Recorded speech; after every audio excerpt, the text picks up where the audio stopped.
physio, the experts who provide not top-notch warm-up. Paul sometimes joins us so he can show you the importance of warming up your body before competition. Bullstream TV. Emil can't be with us today, but he's the sponsor of the Elite Tour. PBA Junior. Do you guys, are you PBA Junior members? Raise your hand if you are. All right, just by showing up today, you already get PBA Junior points, so you're welcome. Magnum Bowling Products. They donate an immortalizer. It preserves the life of your bowling ball. That is going to be in our raffle today. Dexter Bowling is offering a Dexter shoe of choice in our raffle today too. So, like I said, please, if you ever go somewhere where there's a representative of any of those companies, go out of your way and just shake their hand and say thank you for the support of the League Tour. Goes a really long way. A new initiative that we're doing next year is naming rights for our events. So if you know a company that may want to sponsor an event, let me know and I'll send you the media kit. We're excited to announce the very first companies who are on board to sponsor an event in 2025, and they are Midwest Doc Solutions, Striking Against Breast Cancer, and Dexter. Today, the raffle that will be available digitally, because who wants to mess with those tickets and look through all those tickets? We're doing a digital. It seems to be working. We've tried it for a couple of months. You can still pay. We'll still take your money. Don't worry. We'll still take your cash, but you can pay by credit card. It's all digitized, so this afternoon we'll push a button and it will populate all the winners. We're going to be raffling off 2 storm balls of choice. That reminds me, we're going to offer 2 storm balls today, but tomorrow at the workshop that Will and I are doing, he is offering a ball to be raffled off tomorrow also, and I just want to thank him publicly. He offered a ball for the youth and a ball for the adults and the parents and the guardians. So thanks, Will. We appreciate you. We're going to be raffling off 1 pair of Dexter shoes of choice, a Magnum Bowling Product Immortalizer, and a bunch of Storm and Turbo EYT goodies. So you gotta be in it to win it. Corbin's gonna be coming around with the QR code. It'll be really easy to just go through that way. So far, if there's any feedback that you have on this digital raffle, please let us know.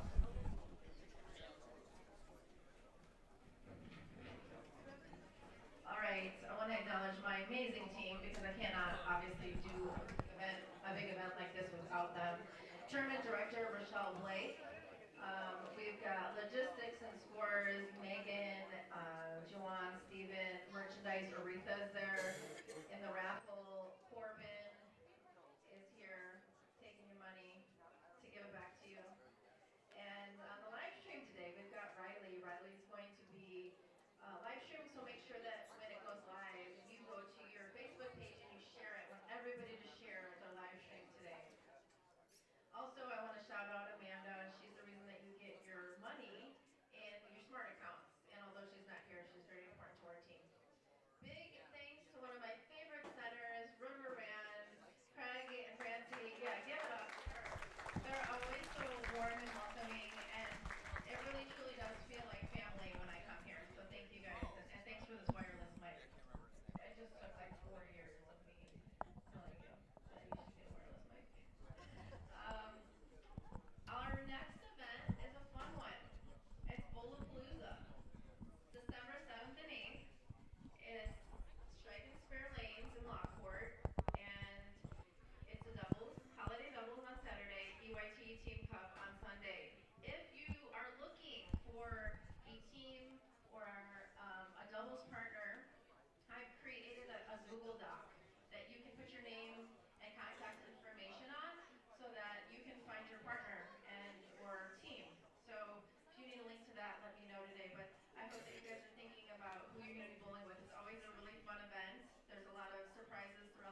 the scores aren't right, and it's just because not all of them are in yet.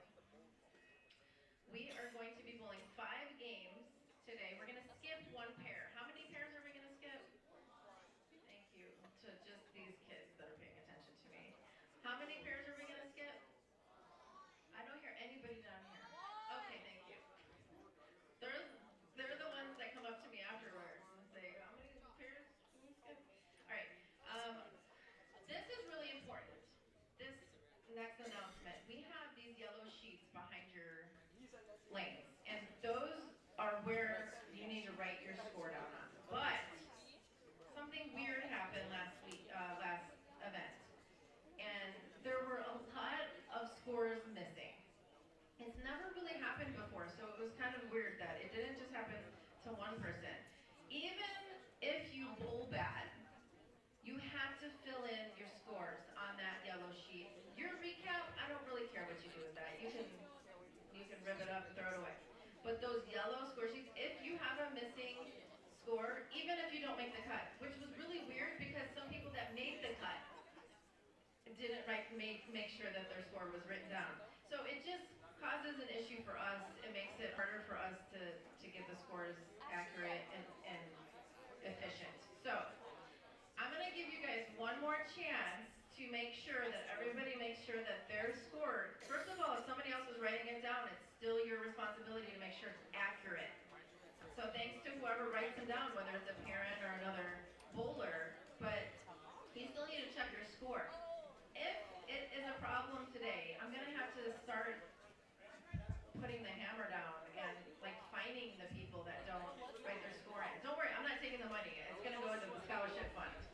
I know other tours that do that, but I don't want to have to do that. So just take care, be responsible, sign your sheets, make sure that your score is accurate.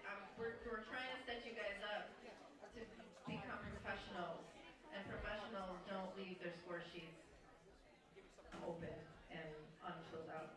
Okay, we're going to present some champions jerseys here. Dawson Cole, cool colors. Thanks to H5G for this.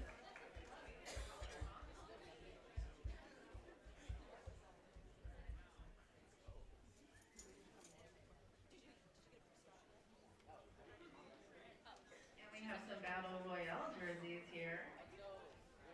Tyler Williams, congratulations. It's a special jersey. You can't buy it.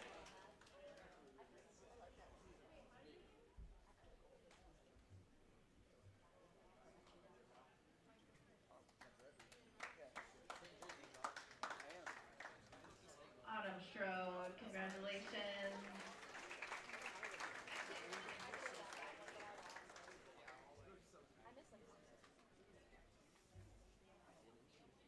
Nehemiah Keeper, congratulations.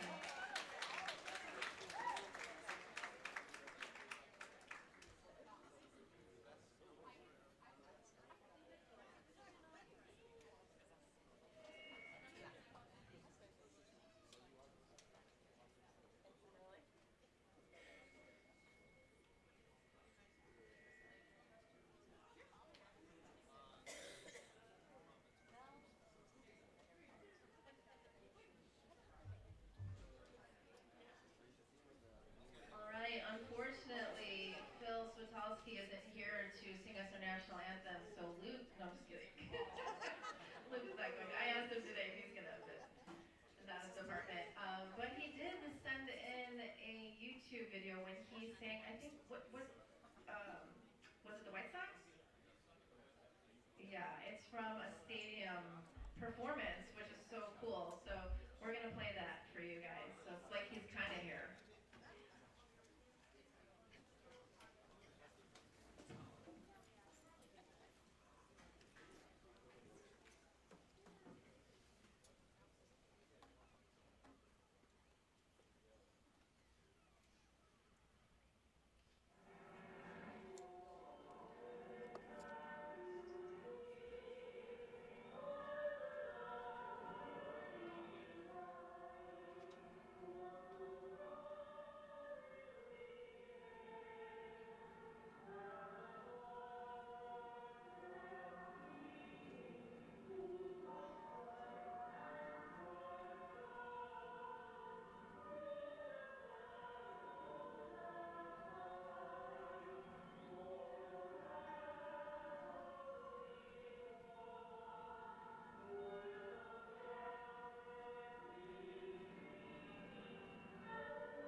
so happy to have you with us. So thank you for choosing us. We're going to turn you on for 10 minutes of practice. Good luck today. Make your spares and have some fun. Also, bowling balls or bags you were going to use, you keep them down here. Anything else, either in that paddock or in this bar, please don't leave any of the walkway. I don't want anybody to fall down.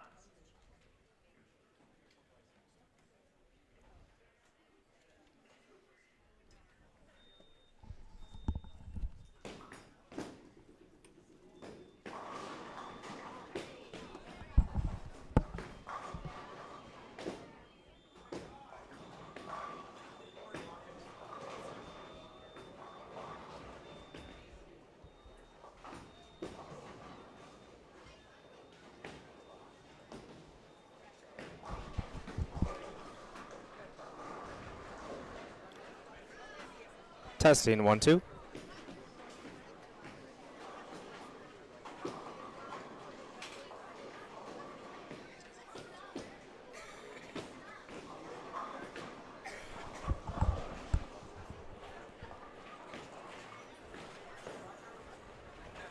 Good morning to all of our EYT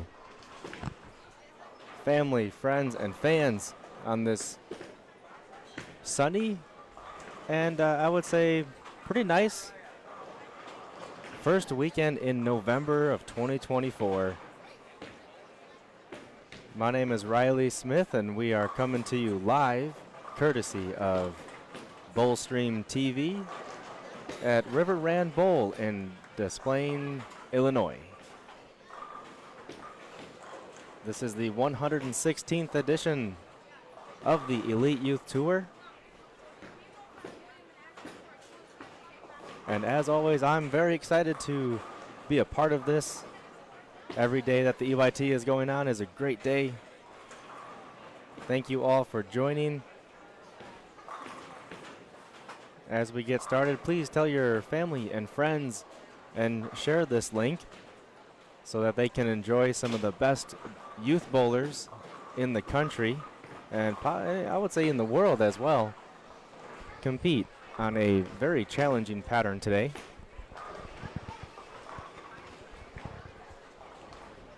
We're up and running with practice. We've got about 9 minutes left, and when that is completed, we'll give you a full rundown of the format, the bowling pattern, and everything in between. Until then, thanks for joining. A very good morning to you all.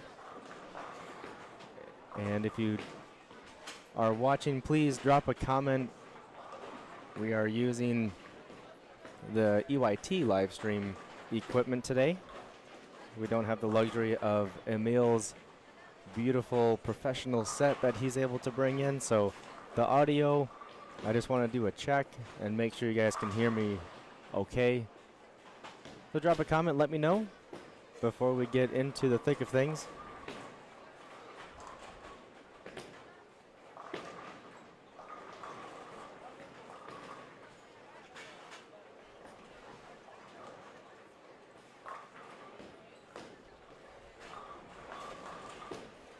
Thank you, Rachel. You can hear me loud and clear. Excellent.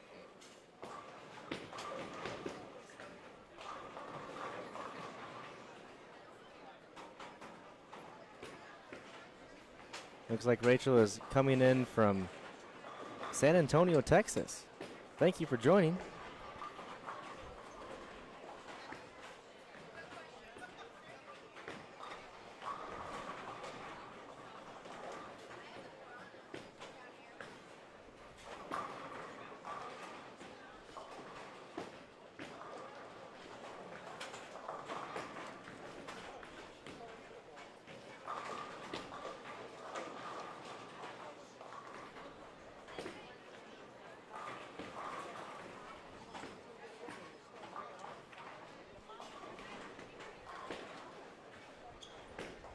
River Ram Bowl here in Des Plaines, Illinois, relatively small compared to many other centers We've got 24 lanes, and all of them are in action today. So I can try to keep eyes across the center as well as on Bowl Metrics, which is our scoring platform. Can try to keep tabs of some of the bowlers that are out there and that you might be looking for. I'm curious, Rachel, as you tune in from Texas, who you might be cheering for.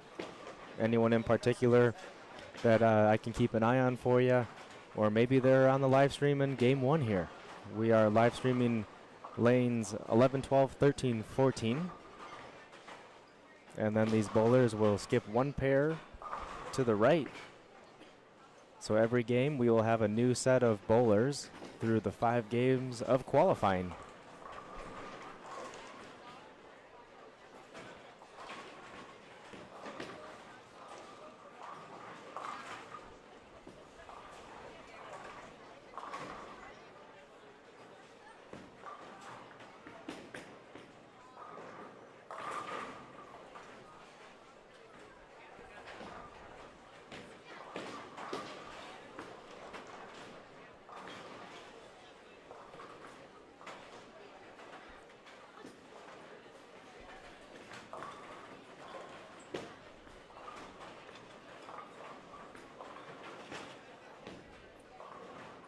Oh yes, Henry Mann. I did see Henry in today. It's always great to see Henry. He is such a fun, energetic, and talented bowler. That's great. And you are correct. You will see Henry Mann come in on 13 and 14 for game number 2.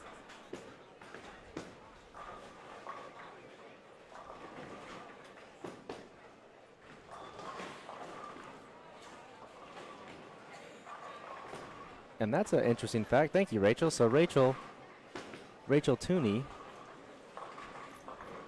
gets to coach both Henry Mann and daughter Caitlin Tooney.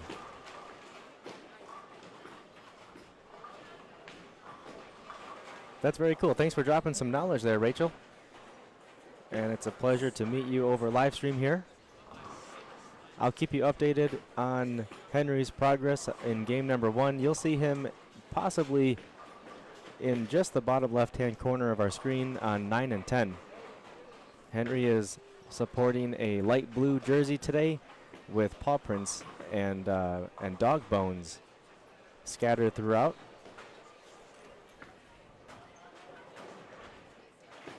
We've got Paul Villanueva cheering for Quinn. Thanks for tuning in, Paul.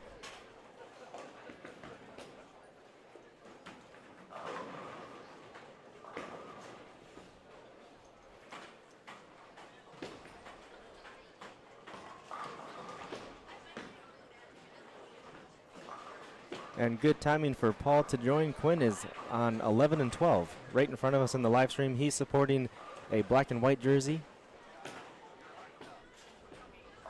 I'm trying to make out the character or the design of what the jersey might be. It's a cool pattern. I'm not sure if you guys can make it out entirely on the screen today.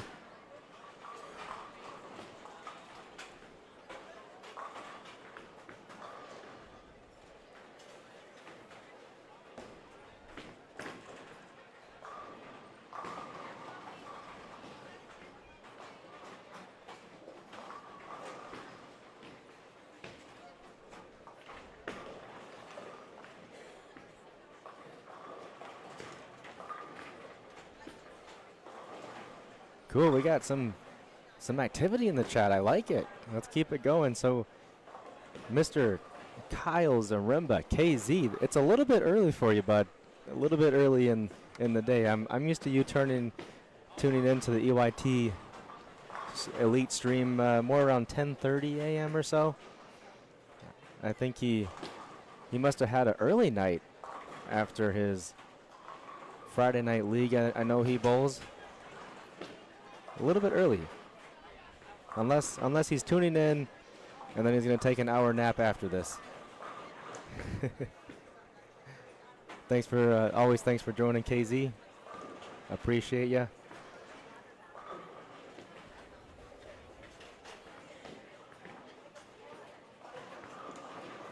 Awesome. Lynn Zimmer chiming in for Ian Kloss. Yeah, Ian's doing some interesting things. Ian is on 13 and 14 as we are close to wrapping up practice, just a minute and a half left. Ian has a red, white, and blue jersey. He's about to step up on 14 after Tyler Willems. And Ian's been throwing a little bit of backup ball and normal right-handed with the normal curve for a right-hander. He is a two-handed righty, but we'll see what he tries on this one. He's been really unique in this practice session here. He's coming up on the right lane, and that ball is definitely, he's throwing back up. So he's trying to check it out on both sides of the lane.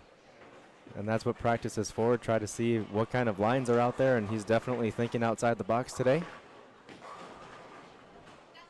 Looks like he's got a firework jersey.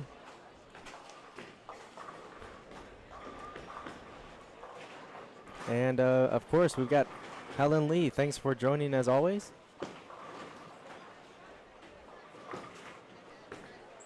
Helen and I have been chatting a little bit, and Helen, I did not forget about you.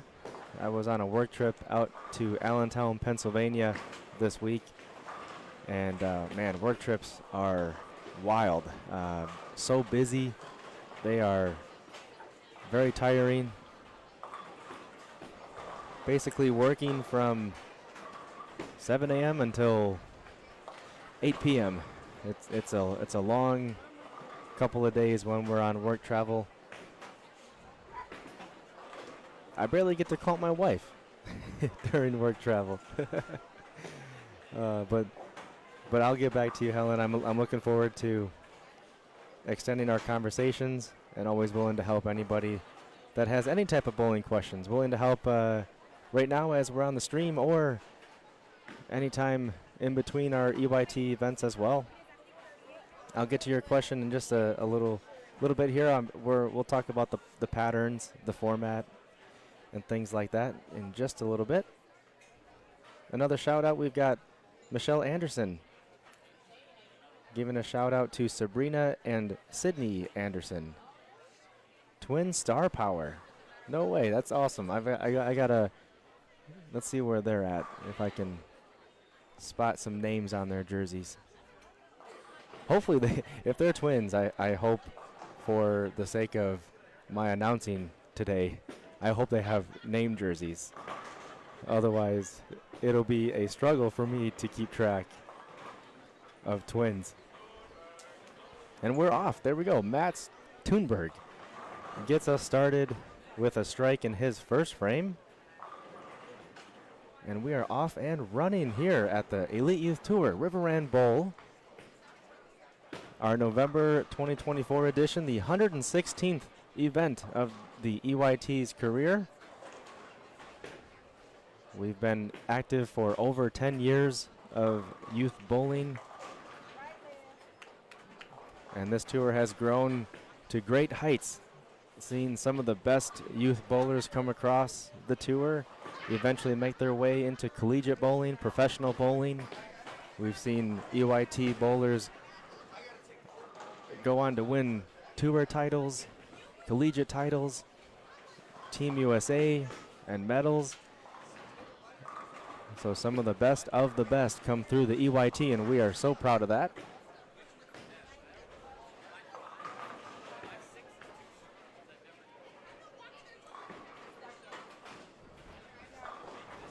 We might see some interesting lane play. I'll get into some of that in just a moment. You've got Luke Swatowski on lane 12. That, folks, is a spare ball that he just threw an opening strike with in the first frame. So that is not reactive. It's not even urethane. That is a spare ball that's meant to go as straight as possible.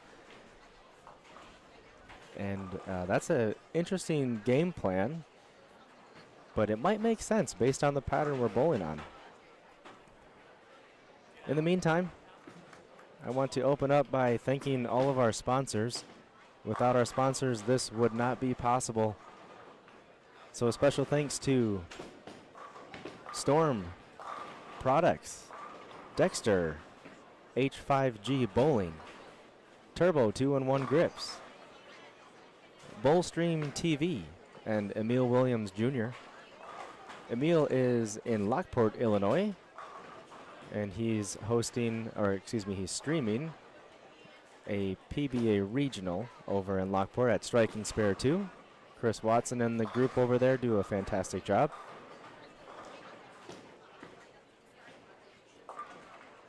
Also would like to thank Fast Track Physio and Paul Schroeder. We miss you, Paul. I haven't seen you in a couple of months now. Hopefully I can catch up with you soon. Paul does a great job with various PBA, PWBA athletes.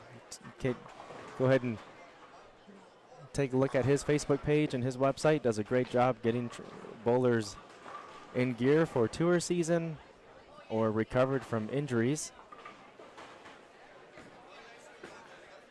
Also, Bowl Dry Enterprises.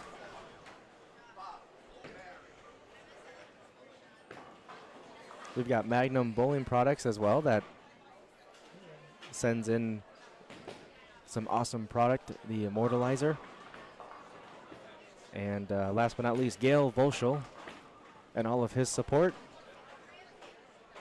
Plus our amazing staff, starting with Deandra Aspatty. The support from Jason Belmonte as well. And all of our staff here today, Tournament Director Rochelle Blake, my lovely wife, Megan Smith. We've got Corbin Sadowski. We've got Aretha.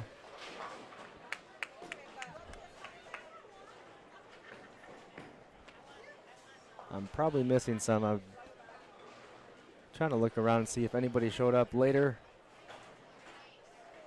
But regardless, again, thanks to our sponsors, thanks to our staff, and thanks to all of you, our EYT family, friends, and fans for tuning in. Matt's unable to connect on a double, but a really good shot leaves the 10-pin standing. And there's Josh Sachs on lane 13, gets the 10-pin to fall. A little tap on the 10-pin. And we are in the second frame. Teague Green will follow on lane 13. Also on 13-14, we've got Savannah Portillo, Tyler Williams, mentioned Mats Thunberg.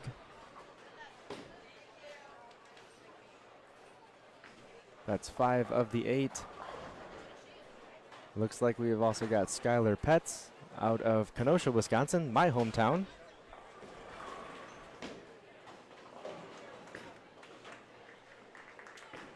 Also 11-12, Luke Switolski, Dylan Locks.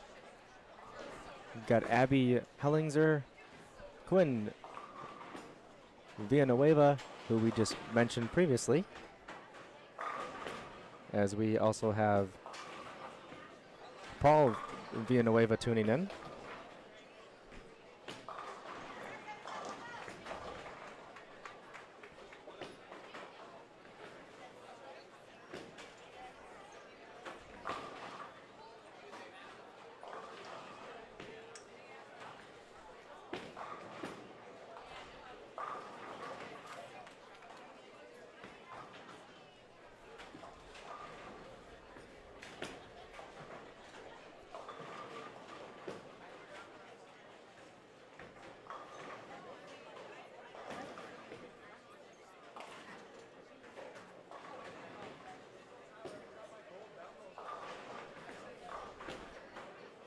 Jaden Kenny will step up on lane 13.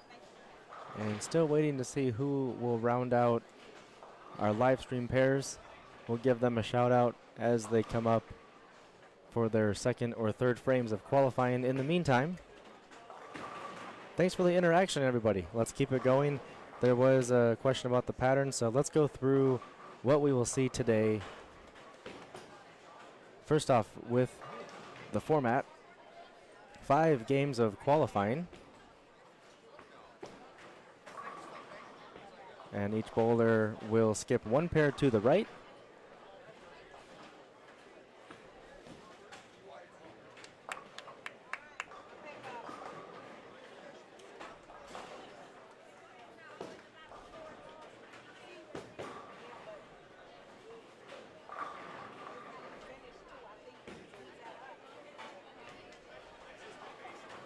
After the 5 games of qualifying, we'll make our cuts for the Classic Eliminator Finals to follow this afternoon. Check in on Bowl Metrics, where you will see all the live scoring updates.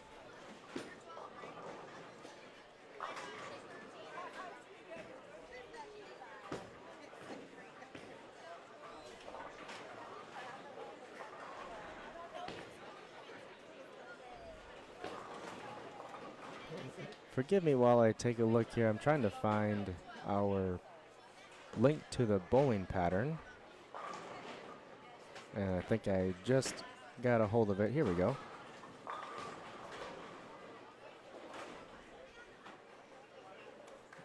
Going to do my best Emil impression here and try to bring in the image of the bowling pattern. Just a second as I get to that. In the meantime, enjoy some of the bowling in front of us. Luke Switolski, 2 strikes in a row, 3rd frame.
All right, we'll try to pull up the pattern. I'll continue working on it, but I'll explain it to you guys. So the bowling pattern, I'll also drop it in the comments, so you can click on that, and it'll take you right to the PDF if you're curious about the pattern.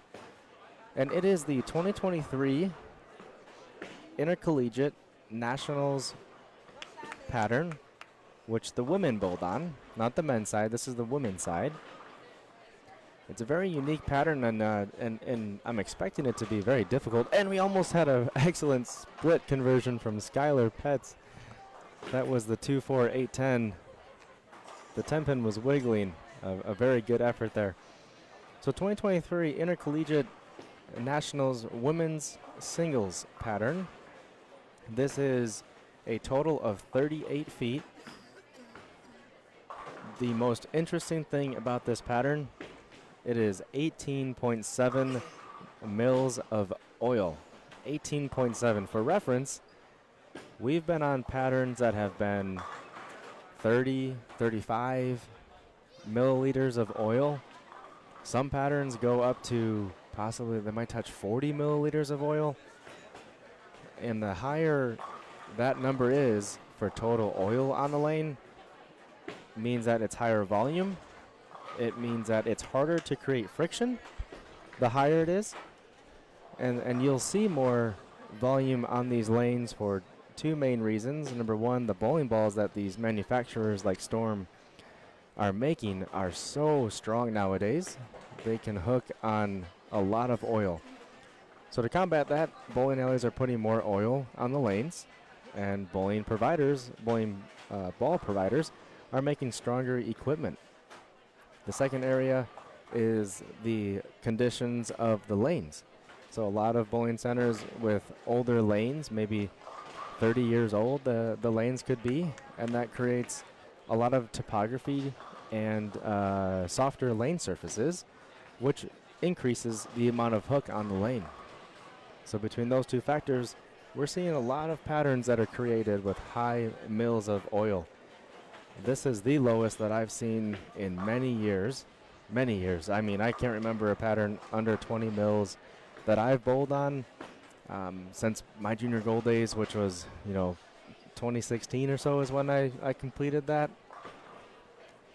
Maybe before that, a couple years before that. And here we are today with 18.7 milliliters of oil. So I won't go deeper into that. If you have questions, I'm happy to answer it. 38 feet, 18.7 mils, and the ratios of the pattern on both the left and the right side is symmetrical at 2.5 to 1 ratio, meaning there's 2.5 units of oil, additional units of oil in the middle part of the lane versus the outside of the lane. Your typical house shot, maybe the Friday Night League that you guys just bowled, will be more in the range of maybe 12, 14, up to 20 to 1 ratios.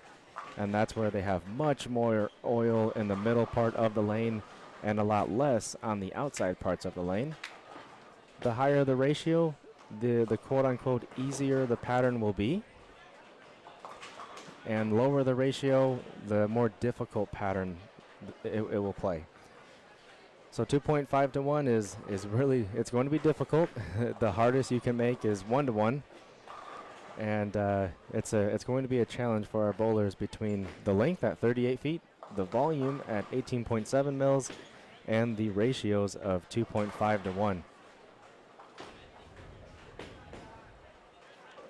We have a whole host of patterns with this EYT tour. Throughout the entire year, we will not bowl on the same pattern twice. We may bowl on similar patterns as far as length and volume might go, but they are all different, and we try to give various, I'll say variety of patterns, right? We try to get our bowlers in front of different patterns, test their skills, make them more versatile, and challenge them with some creativity, like we're seeing from Luke Switalski as he throws a spare ball, essentially, what is typically a spare ball, as his strike ball today. The patterns are created, or not created by the EYT, but they're selected by the EYT, and that's actually a privilege that I get to do. It's pretty fun, so I get to select all the patterns. I do it. I just finished the next season's patterns about 2 months ago, so around September is when I'll go through, and that's when we release our schedule for the following EYT Tour season. And I go through all the different websites that are out there. Primarily, we've got Kegel as a pattern bank. The USBC has a good pattern bank. PWBA is USBC. So on the PBA Tour, they've got the animal patterns and the Hall of Fame name patterns. And essentially what I do is I just go through all of them and try to find patterns that are just mixed in characteristics. I try to find long, medium, and short, and then try to find various volume patterns, whether it's high, medium, or low volume patterns, and then I try to mix it all up. So maybe we'll have a long pattern with a low volume. Maybe we'll have a long pattern with a high volume, and just keep these bowlers on their toes as we go center to center for all of our EYT events. We definitely make these patterns difficult. Like we mentioned early on in the broadcast, our bowlers have gone on to be very successful in their young careers as far as Team USA accomplishments go, collegiate bowlers, and all the way to the PBA or PWBA. So we definitely want to create a professional environment, and one of those aspects is definitely the lane play.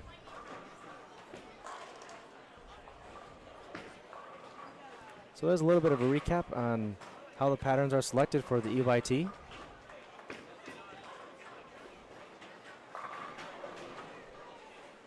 One more thing to note, I do like to have some conversations while we're at the bowling alleys with whether it's youth or adult bowlers that have bowled in these centers before. I've not bowled at every single one of them. So I look at, I guess, a couple of things. These are some pretty good points to make. So we've asked the bowlers how the lanes typically play, if the gutter plays well or if it does not.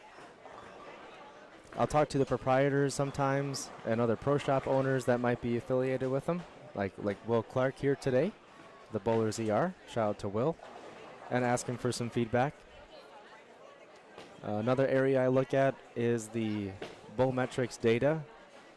So I'll look at the averages across the board. What's our U12, U15, U18, and U23? How do they average? Is it a 160 average for the field? Is it 180? Is it 200? And then from there, I'll be able to better understand just kind of how difficult the pattern plays. If they average a little bit higher than what our mean is, or if they average a little bit lower, that gives me a good idea. Maybe we should adjust the type of short pattern we put out if it's really difficult for some reason. So I try to take into account the history of it. We want to give the bowlers a challenge, but a challenge that they can achieve with good lane play, good ball choices, and accurate shots, physical game. Still give them a chance to find the pocket, make their spares.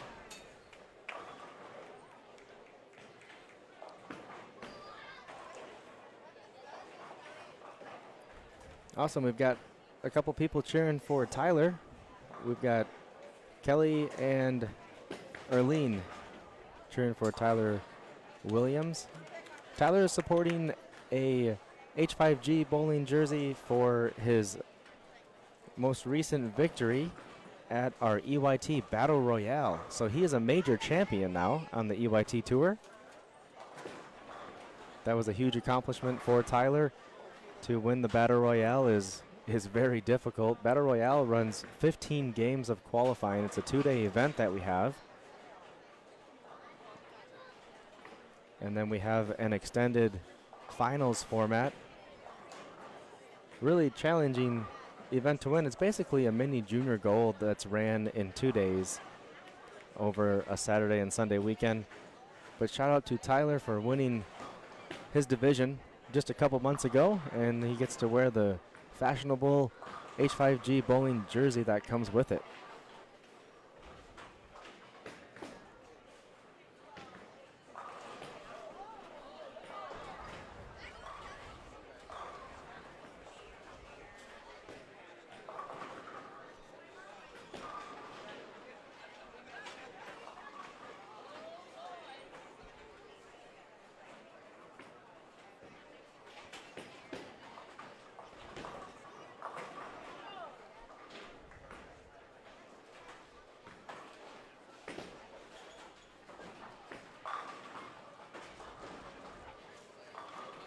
So in our tournament today,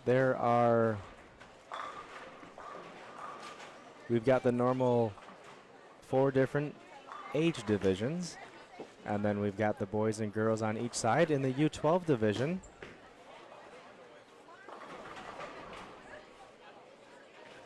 we've got 7 U12 boys.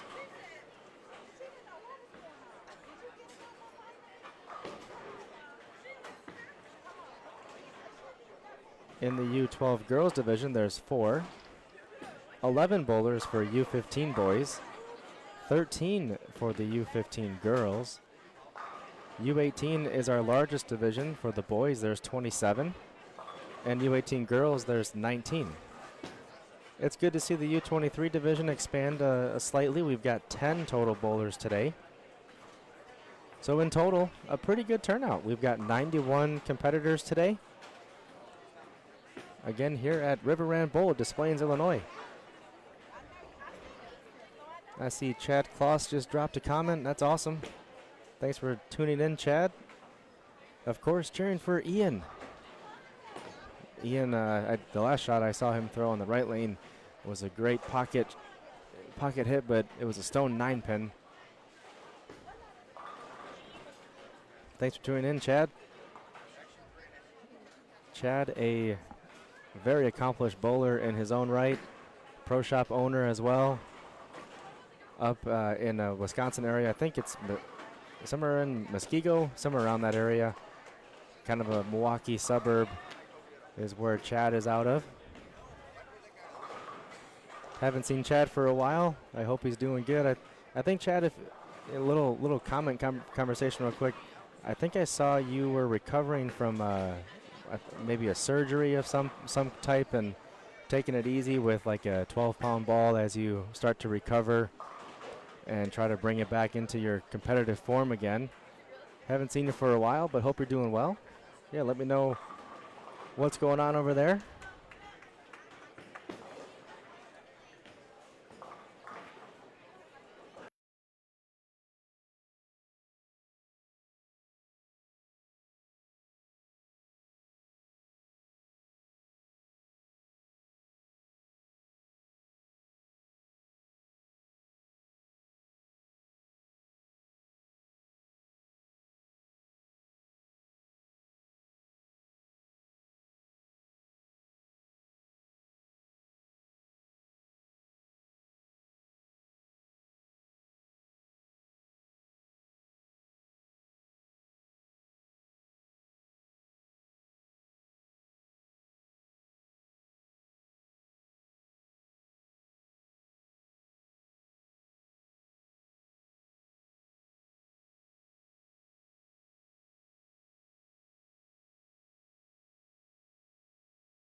All right, I'm back. Sorry, guys. I was having a quick conversation with my lovely wife, Megan. I asked if she wanted to jump in and say hi to anybody, but she's a little nervous, I guess.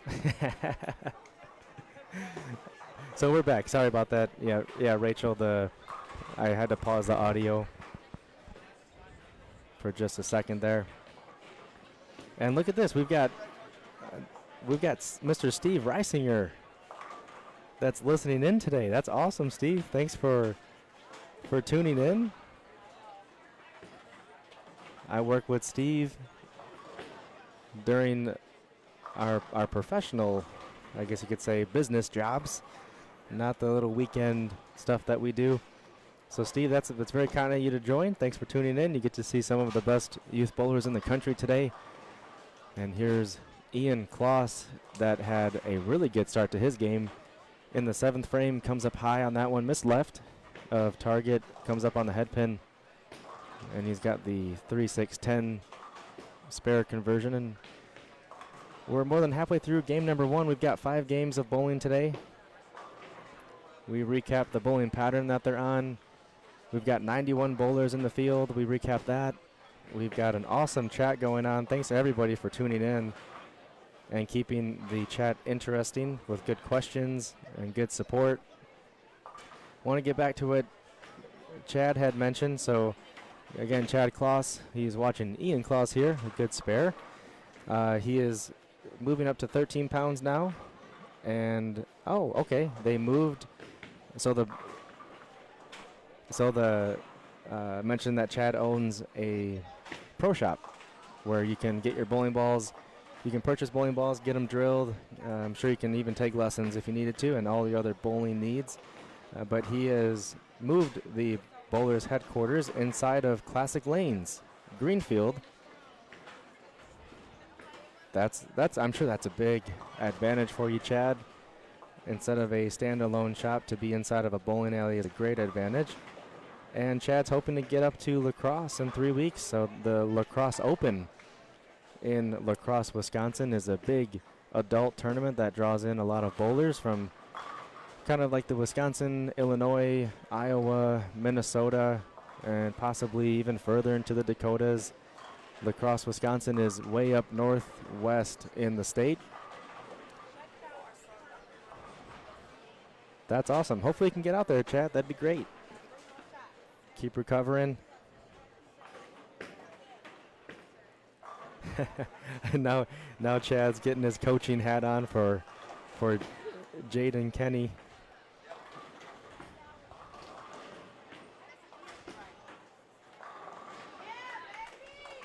Yeah, Chad, my wife and I will not be at the Lacrosse Open this year. We've chopped it up and had a good time up there. But this year we've got some other plans. Can't make the drive up there. Awesome. Christina Lake cheering for Donovan. You know, I didn't even know Donovan was here today. I've got to find a way to say hi to him.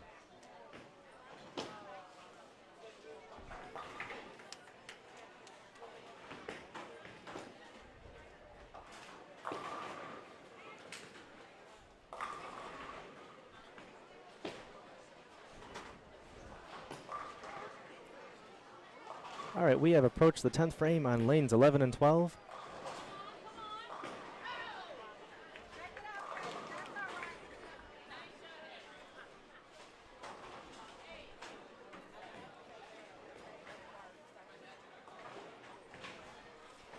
And here's Olivia Cameron.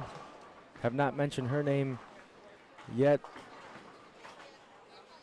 She's the leadoff bowler on the right lane, letter A. She had a good game going.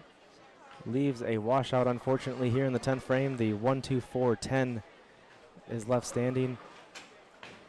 But she's got a chance to make it. We'll need the bowling ball to get on the left side of the head pin. The bowling ball will take out the 3, and the head pin should shoot over to the 10-pin spot. Olivia has shown she's a strong spare shooter. And let's see some action here. It's got to get over to the left side, and just a little too heavy on the head pin to take out the 10 from Olivia Cameron. 179 start for her.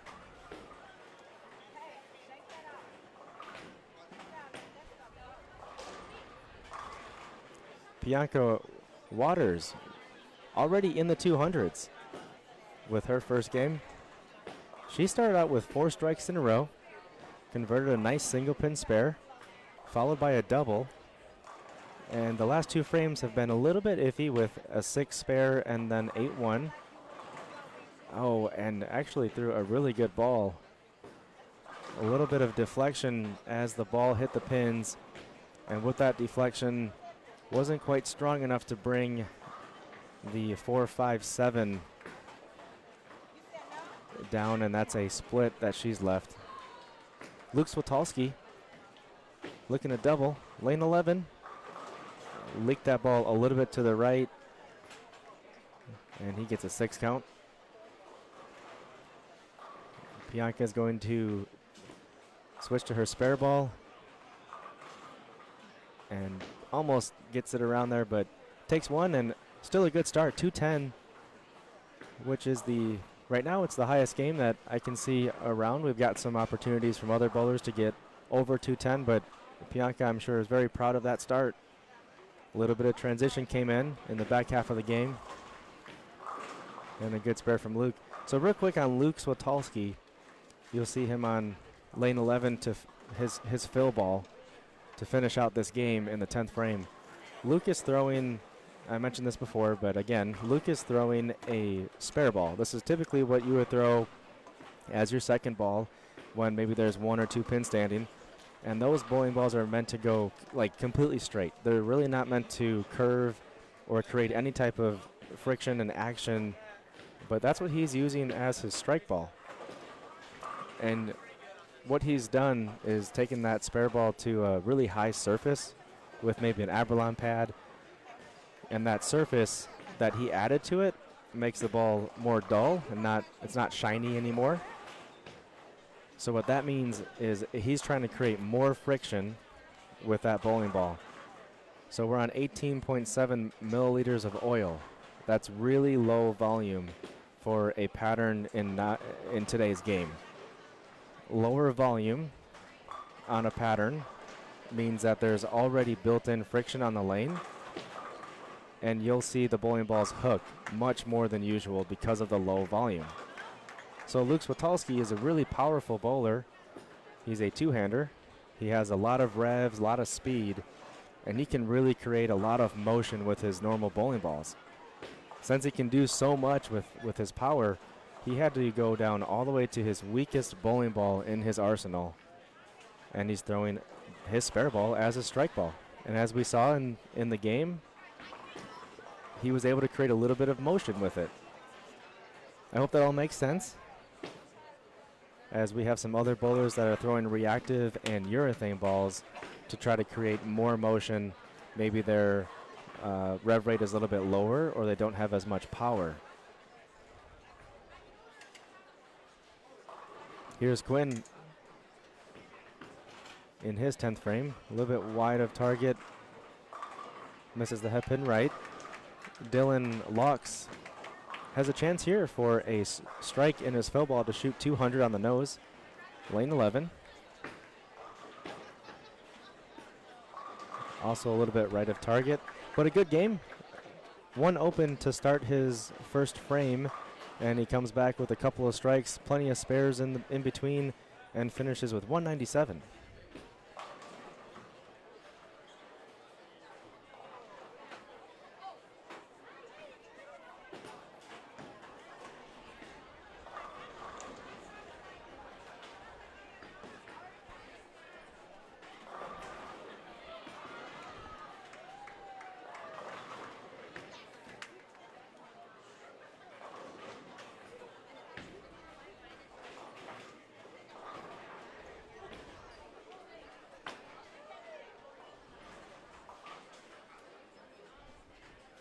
Rachel, I'll take a look at Henry Mann's score in just a second, as he is through 8 frames.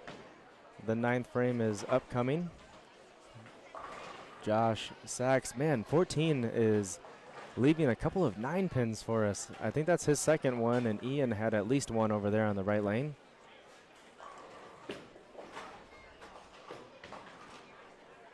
Interesting thing about this pattern right now, it's 38 feet and such a low volume.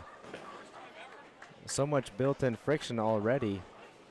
But if the bowlers miss, for a right-hander bowler, if they miss too far to the right, there is no recovery. The bowling ball will flutter.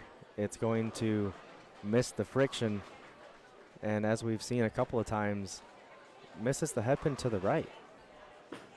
Oh, here's backup at the washout, and great conversion from Ian Kloss. That was creative. We saw Ian in practice testing his backup ball. He was throwing it normal with his two-handed righty approach, and then he tried backup just like that. So that was a typical lefty approach, and he made the washout with ease, and a huge messenger in the 9th frame. And that was from Teague Green, that messenger, taking out the 10-pin late.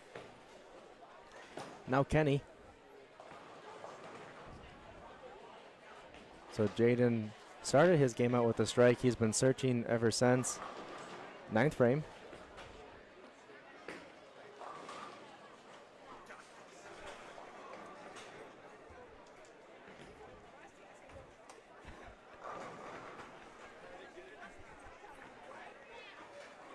There was Mr. Stephen Plain. He's helping us out today with scores.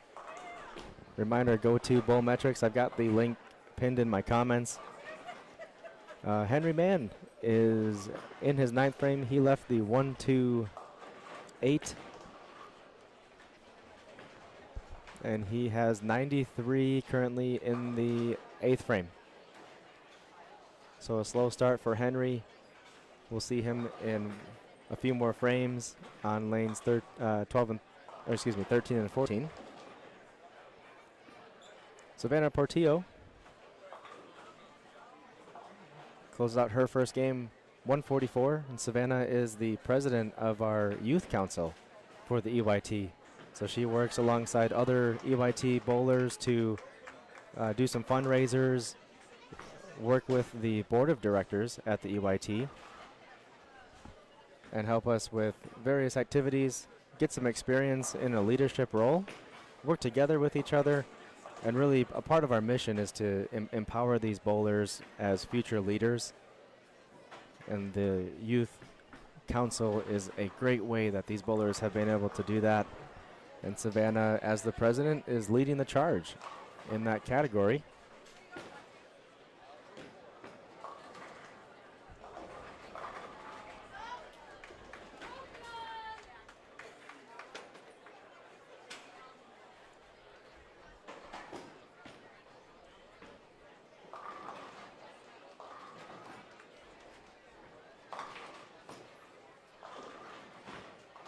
Tough way for Josh to end his first game, 191.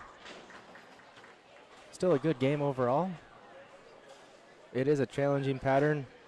Really need to be accurate. 190s are good. Not expected to see a lot of, 220, 230, or even higher. We're not expected to see a lot of those scores today because of the challenging pattern that we have in front of us. Just a reminder, this is a collegiate bowling pattern, so college bowlers are the ones that bowl on this and are expected to do well. And these bowlers in front of us, we've got a mix of U12 through U23, so a lot of them with college aspirations. A really good test of their skills early on. Teague, after a really fun messenger 10 pin, leaves the 2-4 in his 10th frame.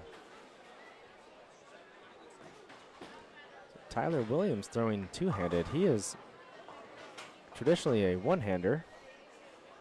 I wonder if he's making some type of switch to a two-handed bowler. He is that's interesting. I gotta ask some questions on that. Tyler is usually one-handed righty, but he's elected to go two-handed as we look at him finish up his first game. I'll definitely have to ask some questions on that as a follow-up. I know we've had some Tyler Williams fans out there. I'm not sure, maybe Erlene or Kelly, if you guys might know, is Tyler switching to two-handed?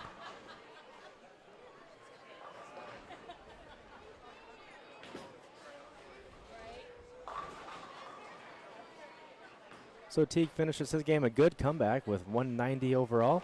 A couple of strikes in the back half of his game.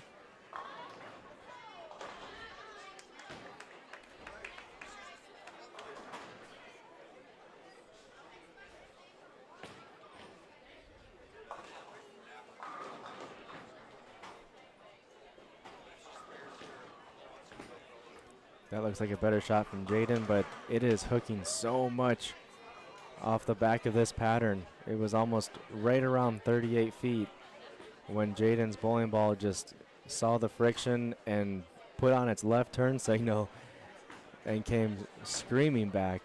Fortunately, catches a crossover strike, and he has two more shots here in the 10th frame. He's throwing urethane, but he's a very powerful bowler, two-handed, a lot of revs, and he made a big move left. Oh, nice move from Jaden, and a big double that gets him into the 160s. That was a great guess. That was impressive. Just the one shot prior to that, the ball comes really hard off the spot, goes Brooklyn, and I didn't see exactly how many he moved, but on the camera you could see him standing there. He did a little shuffle to the left, another small shuffle to the left, and a beautiful pocket strike for Jaden there. On the other lane, Ian with another 9-pin on lane 14. So I've seen 4 of them so far. 2 by Ian. Good spare, and with a couple of pins of count, Ian will find himself in the 200s for game number 1. Shuffle left again from Jaden. He's getting in there. He's moving left. Ball change. Swings it to the right. Comes back a little. Gets a 10 pin out of that. So it's good to see Jaden's working. He's moving around, trying different things, and it worked out for him in the 10th frame. 163 final. And we've got Ian also making a ball change. Ian was throwing a urethane bowling ball, switching to reactive now. Also moving further left from where he started to see what options he might have moving forward. And that look left of target comes across the head pin. Gets 8 for 207. There you have it, folks. Game number 1 is in the books.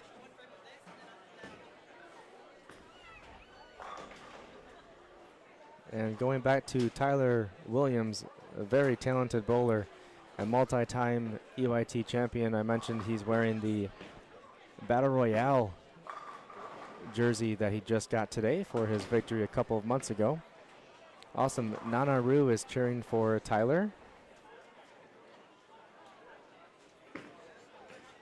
Love to see it. A couple comments on Tyler. I was curious. So Tyler, typically a one-handed righty, saw him throwing two-handed today. I was curious about it, and thanks for the comments. So Tyler started out at 3 years old when he was first bowling at two-handed. He made the switch to one-handed righty, but he can still do both. Wow, all these years that I've known Tyler now, I did not know he did both. And he shot 300 as a two-hander as well. That's impressive. I knew Tyler was talented, but that's next level talent to be able to be that versatile. Bowl one-handed righty, two-handed righty, and I just read another comment from Nana Rue that Tyler can also bowl left-handed. Man, is there anything Tyler cannot do in a bowling alley? That is cool. I want to see that. I'll see if I can talk to Tyler before he leaves. I want to see Tyler bowl a game left-handed.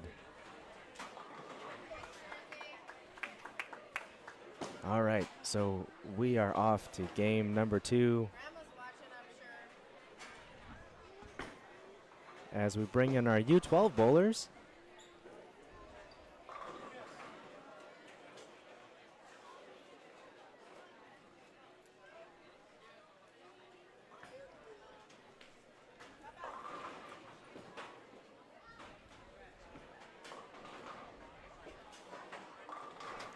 We're off to a great start here at the EYT River Ram Bowl, November 2024. Once again, my name is Riley Smith, and I'm extremely happy to be with you guys today. It's always a pleasure. Any day we've got the EYT going is a great day.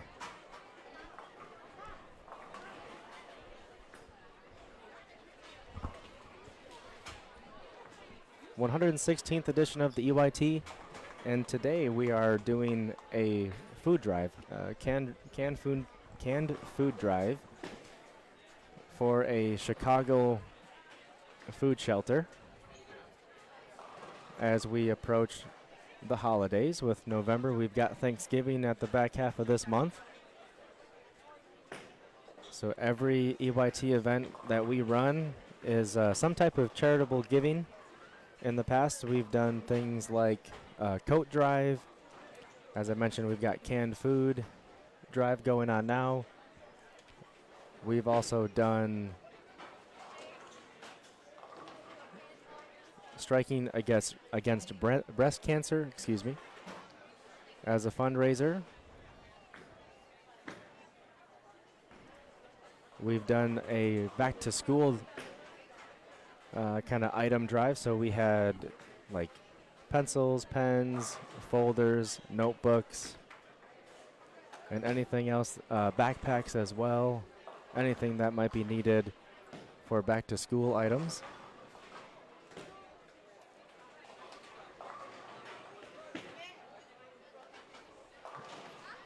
So a lot of exciting off the lane leadership that we're trying to teach our youth bowlers and get it into their everyday life to be givers in this world, be leaders. Oh, thank you, Dee. We also have the toy drive. That is true. Thank you, Dee.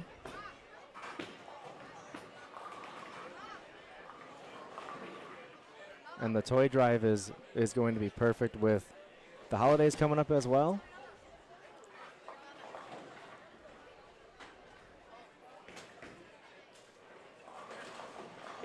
You can see all of that on our EYT, either on the Facebook page, which you're on right now, or our website, eliteyouthtour.com. You can see the schedule, and within the schedule, it has all of the different foundations that we are supporting. And matter of fact, I'm going to look that up right now and give you guys a good rundown.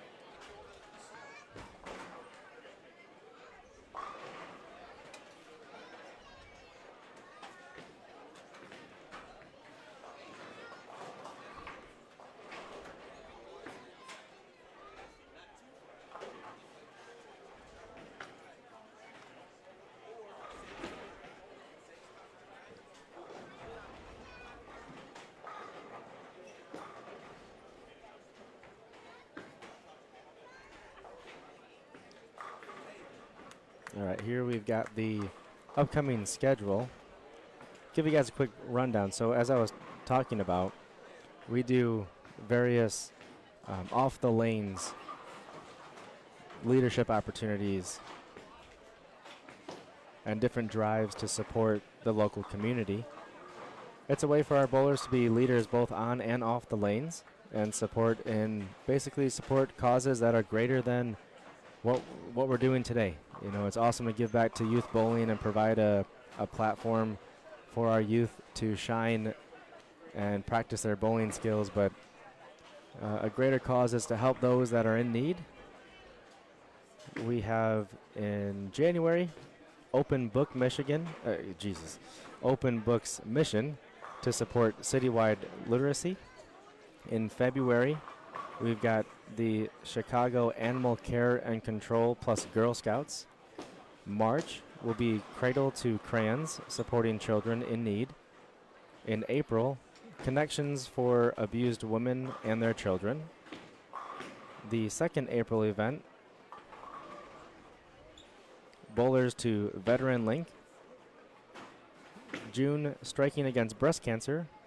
July, Chicago Children's Advocacy Center, School Supply Drive.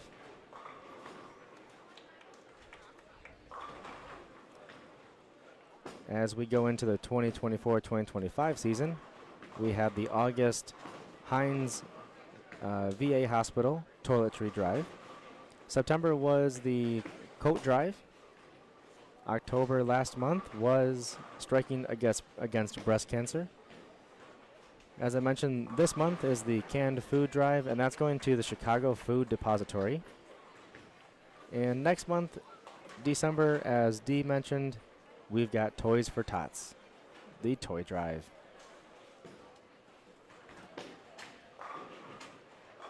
EYT Impact Social Change on and off the lanes.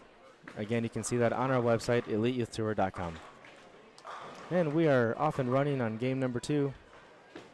Bowlmetrics is the place for all of our scores. And in front of us, we've got a mix of U12 boys and girls. There's Leia Bezovic. We've also got Lucas Herrada, Nehemiah Kiefer. Here's the great, exciting Henry Mann on lane 13. Also see Caleb Boykin, Tristan Wilms, have Leslie,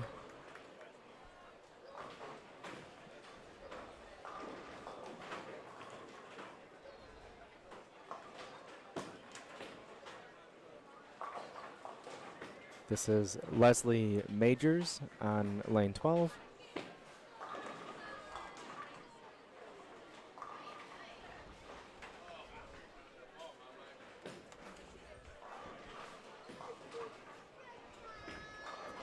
Looks like we'll also have Samantha Ruffin, Jersey Asbatty.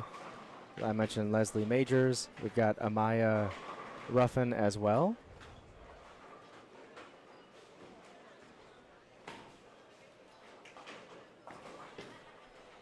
We'll also see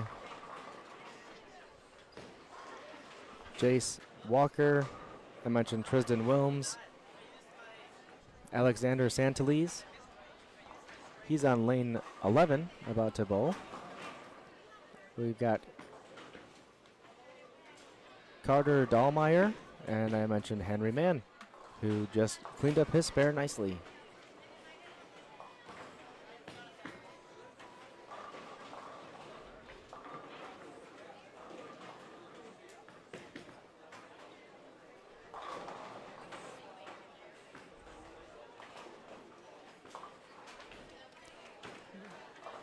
And the last bowler to round it out is Cameron Mills, and Cameron is in the U15 girls division.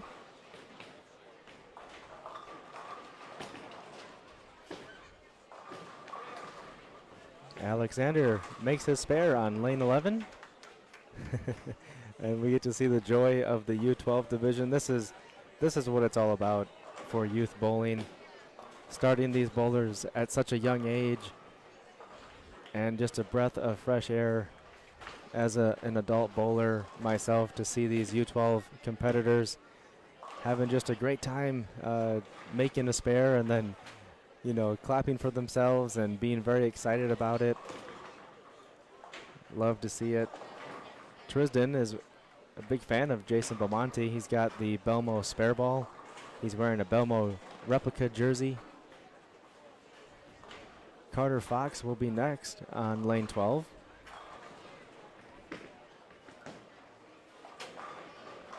And let's see if we've got some standings. Looks like the U12 boys division is fully updated, so there's 7 bowlers, and we're taking the top 3. In first place with a 193 in game number 1, Nehemiah Kiefer. He's on a 13 and 14, so you'll see him. Second place, Caleb Boykin, also on the live stream pair. And in third place, we just saw Jace Walker, who came off lane 14. So that is the top 3 outside the cut line right now. Tristan Wilms, Alexander Santalese, Carter Dahlmeyer, and Henry Mann. U12 girls division, we've got 4, and we'll cut to the top 2. In first place, Samantha Ruffin. Second place is Jersey Asbatty. In third place is Leslie Majors. And fourth is Amaya Ruffin. Over to the U15 boys division. We won't go through all of them, as their lists are going to get longer and longer. We are taking the top 6 out of 11 bowlers. At the cut, in 6th place is Eason Taylor. 5th, Lucas Harada. And we have Lucas on the live stream. 4th place, John Yelton, also goes by JJ. 3rd place is Madden Asbatty. 2nd, Cameron Anderson. And in 1st is Ian Kloss. U15 girls division, Olivia Titus in 1st, followed by Abigail Lawson and Ruth Thatcher, who are tied for 2nd. Jade Mazinis, then Jessica Peavis, and Madison Sauls is our cut line out of the 12. Looks like 12 bowlers for the U15 girls. U18 boys division with over 20. We got 27, I believe, bowlers. Is what it says? Yep, 27. So we're taking the top 8 in this division. Matthew Fishman with 234 leads the way, followed by 226 from Anthony Swanson. 222, third place is Hunter Panko. Luke Switalski in fourth. And then we've got Nicholas Sachs, Brett Biondo, JJ Quigley, and Dylan Locks. That's the top 8. Girls division for U18. In first, Priyanka Waters with a 210. Also in the 200s is Elizabeth Silcox. Third place, Caitlin Toney. Fourth place, Abigail Helsinger. Fifth, Olivia Cameron. Bella Santeles, Macy Jones, and Ashlyn Tevis round out the top 8 cut line. Our U23 division, we're up to 10 bowlers. Quick reminder for U23, if you or anyone you know is under 23 years old, we can still host them for an EYT event. You can accept scholarship or cash for the U23 division only. So please spread the word and come on out. In first place, Joseph Napierkowski, 258, and that is the high game of game number 1. Joseph Blonsky, second place, 232. And there's Donovan Lake, 205 in third place. Awesome to see Donovan Lake is back at the EYT events. Just outside the cut line with the 199 is Chloe Cezega.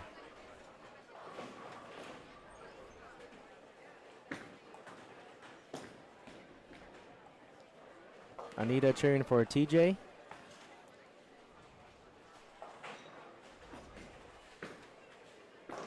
Thanks for tuning in.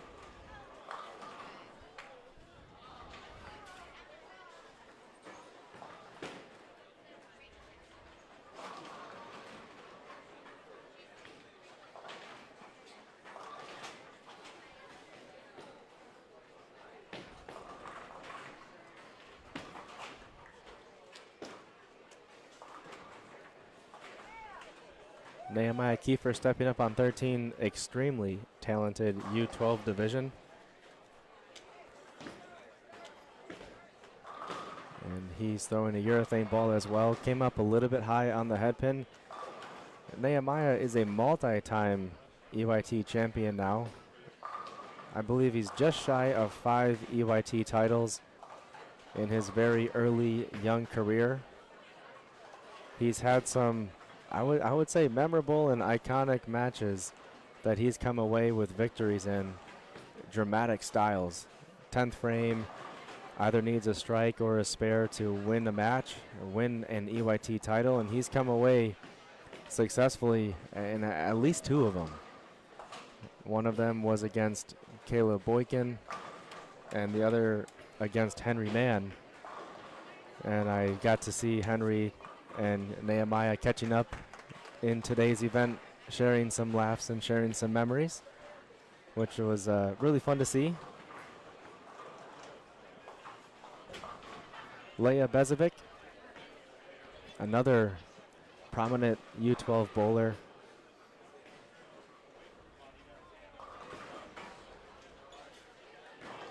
A lot of success at Junior Gold for Leia.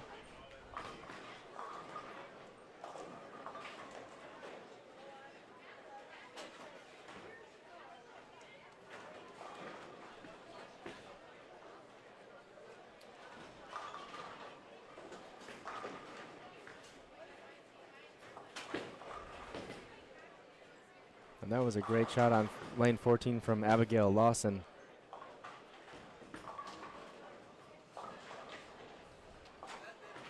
Oh, excuse me, that was Jana Larson, excuse me.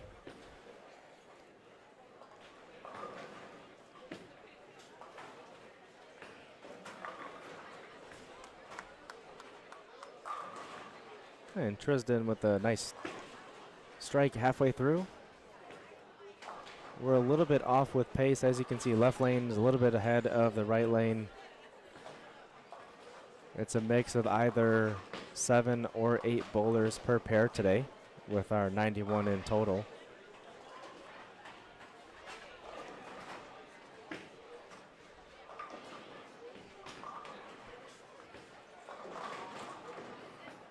And there is Henry playing pretty far right. Oh, comes up a little bit high on the head pin and leaves a split.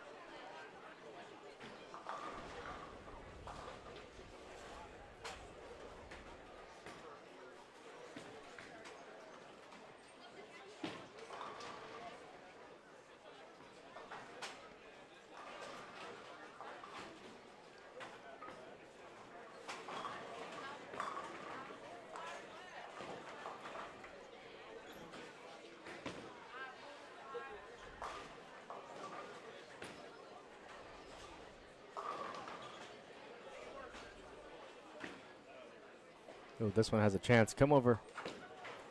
Really good effort from Henry.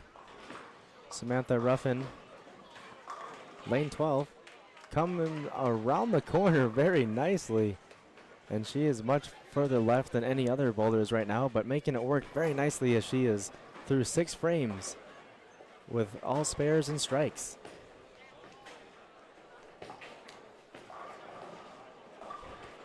And here is Amaya Ruffin to follow her sister. Let's see if she can throw 2 strikes in a row.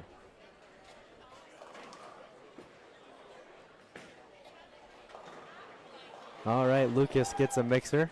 Comes away with a strike in his 4th frame. And we're hearing some family and friends cheering Lucas on. Oh, that's his brother. Awesome. Lucas's little brother is here cheering him on, and might be able to hear some of the excitement behind me.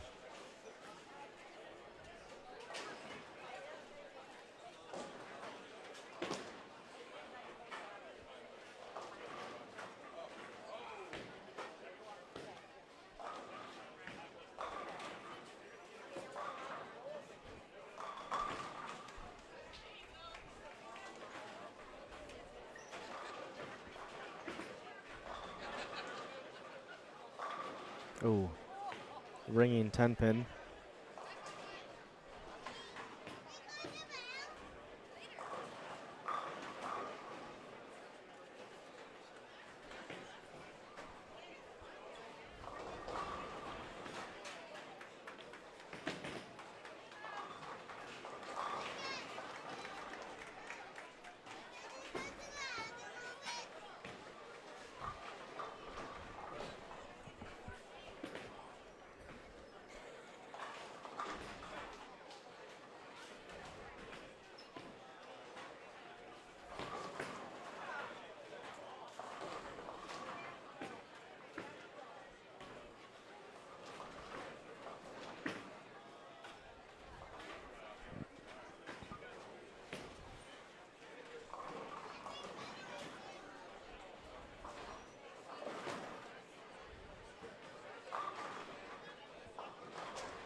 Here's Carter Fox.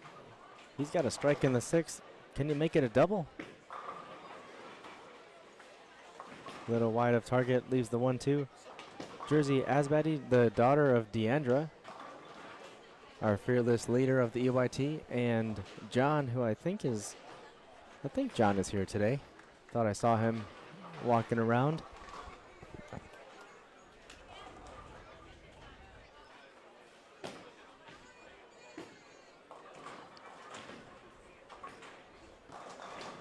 I have not mentioned Halloween yet on today's stream, so I'll go ahead and do that now. Obviously, Halloween just passed through. I saw a lot of fun costumes out there, and the reason I thought of it was I saw Deandra was posting on her social media all the different costumes and the fun that Jersey and Madden had, her son and daughter, as well as the whole family on Halloween night. looked like there was a unicorn, and then there was some type of big blow up. It might have been, I think there's a game called Among Us. I'm not in touch with it, but it seemed like one of those characters is what Madden was. It was a big blow up. You guys may have seen him before. It's basically, it covers your entire body. You go inside of it, and then it's a little fan, little portable fan that you can hook up to the blow up, and just constantly pumps in air, and it just becomes oversized and covers the entire body. Madden was trying to put on a shoe with that costume on, and it was it was just hysterical to to see just the efforts that it took just to put a shoe on with the whole blow up covering him. So it was Halloween. I hope you guys all had a great Halloween and had a safe one.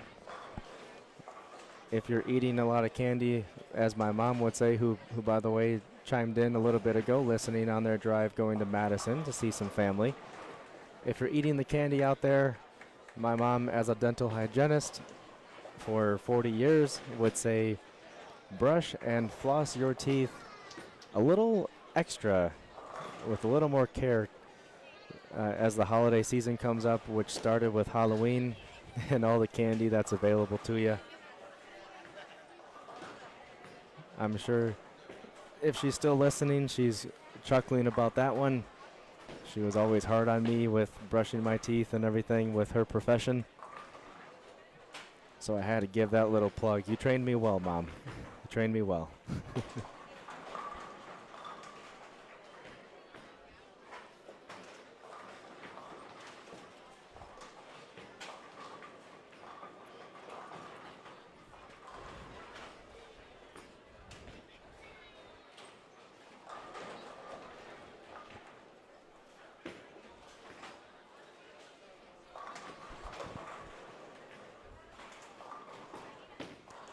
Carter on lane 12 actually has a Pac-Man jersey on. That's fun. And he's switching to a spare ball that has a rose in the center. That's fun. I like it. Another shout out to my mom, actually. She loves Pac-Man. I'm sure others out there like it too. And looks like Carter is a big fan of it. And that's a great spare as he supports a Pac-Man jersey. Jersey is wearing a Battle Royale H5G bowling jersey.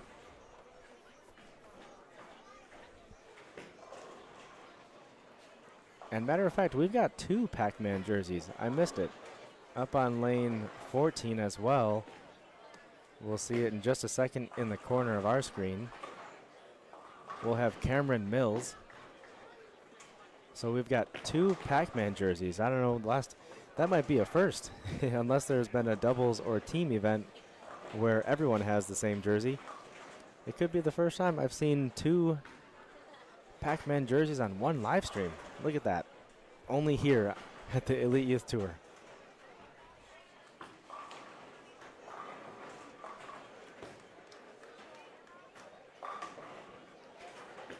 Good morning, Amy. Cheering on Luke Switolski. So Amy, Luke had a 217 game. He was on the live stream on 11 and 12. He's since moved over to 15 and 16. I will attempt to give you an update. They are through 8 frames right now. I'll see when he next bowls to give you an update. Luke was throwing a spare ball as his strike ball. Came out with 217. As I mentioned, the pattern's 38 feet, 18.7 milliliters, 2.5 to 1 ratio. So it's a hard pattern, and there's a lot of friction. And Luke decided to go spare ball, and it worked out well. Also, Amy and Phil sent in an audio tape from YouTube that we were able to use as the national anthem today. Good strike from Lucas. Played it through the microphone and the audio system here, and it sounded very nice. We miss you guys, but thanks for tuning in.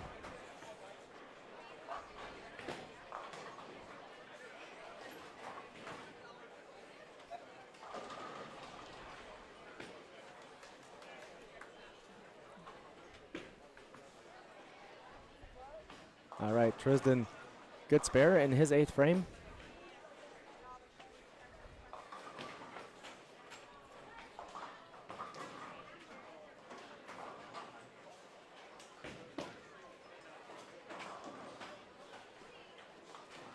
And Luke Switalski is still throwing a plastic ball. He is now nice strike. He's got a turkey heading into his 10th frame. 105 in the 6th with 3 strikes in a row, heading to his 10th frame.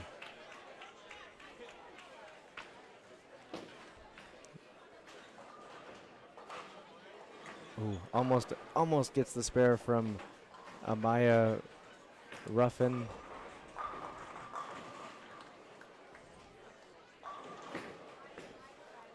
Alexander Santalese. Hey, we get a little crossover strike there. He's always got high energy. Love watching him bowl. Have seen him grow over the years.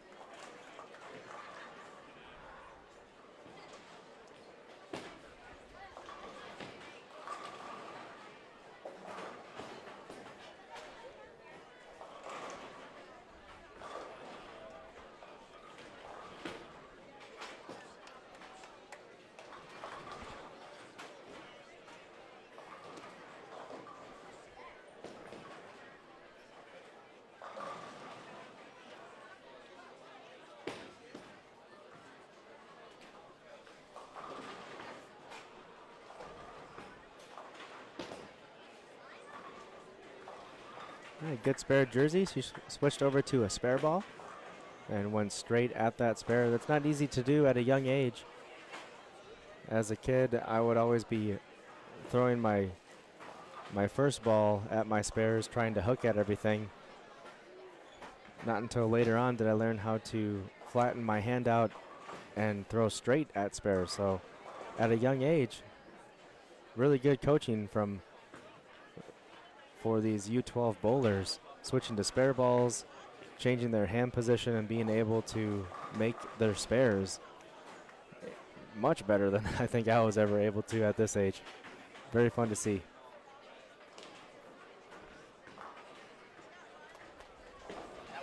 All right, Samantha, 152 in the 8th frame for Samantha Ruffin. And just bowling a really good game right now. Definitely lined up.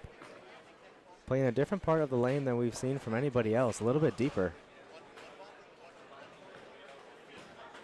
Caleb Boykin. Good to see Caleb back. It's been I feel like it's been a couple of tournaments since I've seen Caleb. He's grown. At this age, I know these bowlers grow every month under U12. And Caleb is definitely doing that. He's definitely gotten stronger. He's gotten taller.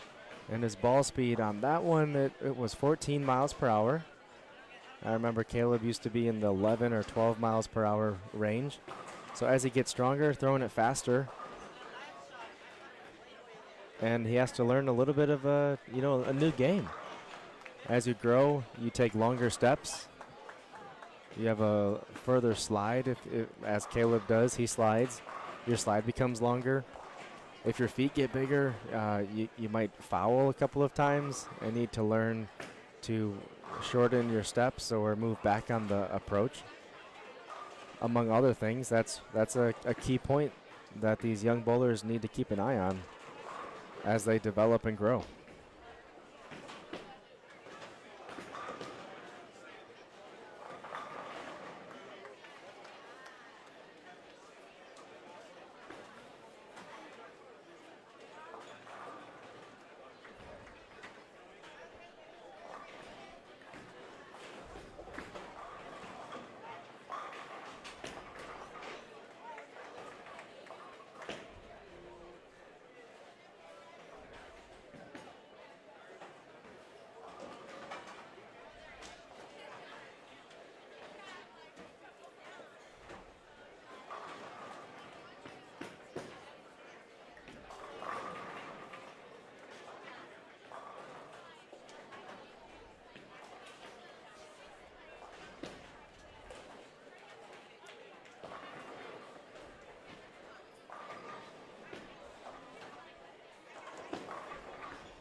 All right, Samantha keeps it going.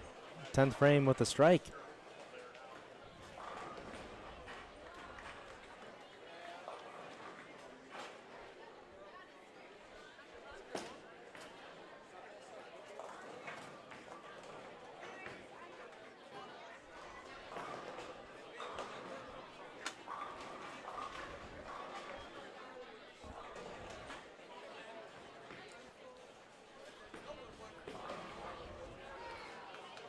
Oh, Henry Mann with a good effort at the 5-7 split there.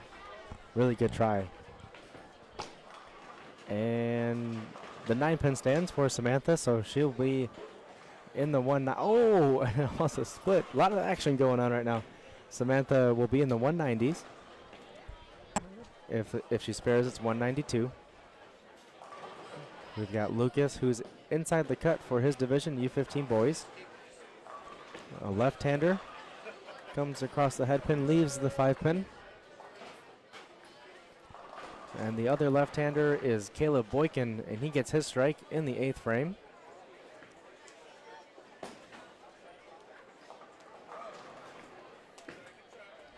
So Leslie comes away with 146, Samantha 192. And we've got Amaya and Jersey to follow up and finish up game number 2 on 11 and 12.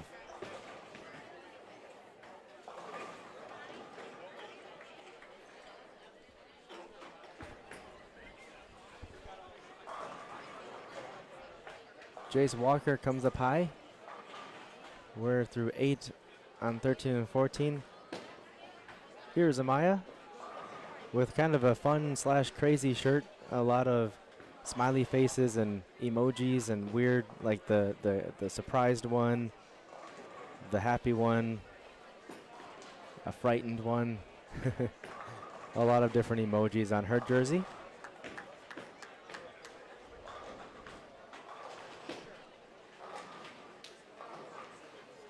Hey, Amaya, good spare. That's a 7-count spare, and she gets one more ball in the 10th. she's got a little smile on her face after that one. All right, Tristan with the spare in his 10th frame. So we've got a fill ball for both of them now. Let's put on a little show here. Amaya, go ahead and throw a strike here. Oh no, little right of target. Oh, too far right. And finds its way in the gutter. We got Tristan Williams. Excuse me, Wilms. Just Willms. So Tristan with a 139.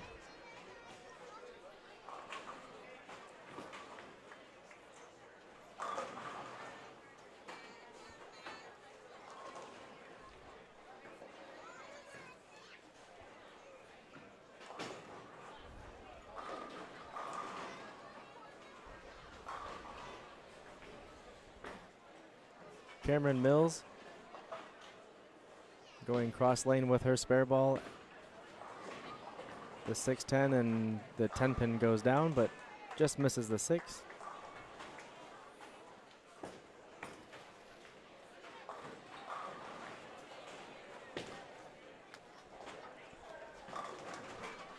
We've got a good crowd today. A lot of parents, family, friends that are in the house. Beautiful bowling alley here, Riverland Bowl, Des Plaines, Illinois, 24 lanes. Looks like there's plenty of room for the bowlers down there. And there's a good amount of room here in the spectator section. There's about 3 or 4 stairs that go down to the bowlers area, which makes it really easy for parents to watch, as we are elevated a couple of feet over where the bowlers are standing, so we don't have to worry about having people in the way as we watch. And a really good setup for the stream today. I was happy when I rolled in this morning, as there's no Emil. Emil is working the PBA regional in Lockport, Illinois. Hope he's doing well. I was happy to walk in and see a nice table is set up here. We've got the Ethernet cord that provides internet coming from the ceiling. So I didn't have to do any cords, don't have to do any tape. Everything was just right here. So really all I needed to do was put the cameras up. I needed just to get some power and then get everything set up on our screen, which I think it turned out pretty good. We got an awesome Storm banner out there in front of us with the nice American flag. There's Nehemiah Kiefer, leaves the 4-pin. Roger, oh, thanks for the compliment. Says well-run events. Thanks, Roger. We're always open to suggestions, if you have any, on how these events are ran. We've got some, I guess you can say, research being done and a little bit of brainstorming happening. Our team, between myself, Corbin, and Rochelle, who is our tournament director, taking a look at the different formats that we could do. We've long been traditional 5 or 6 games of qualifying with a cut followed by Eliminator Finals. But we're thinking about maybe changing something up. Maybe do some different formats. Maybe have some standard ones as far as a stepladder finals goes. Or maybe do some unique formats. So keep an eye out for that. We'll announce if and when that happens. We're a long way away from it. We're going through the brainstorm process right now. And then we'll talk as a team to approve whatever formats we're interested in trying. We'll also get feedback from the Youth Council, led by Savannah Portillo. Get some feedback from them on their formats and what they might want to see.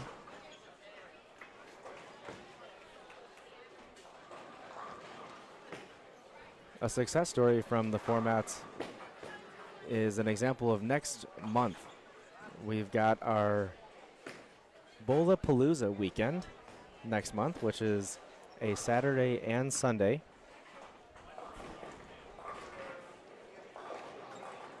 With a unique format.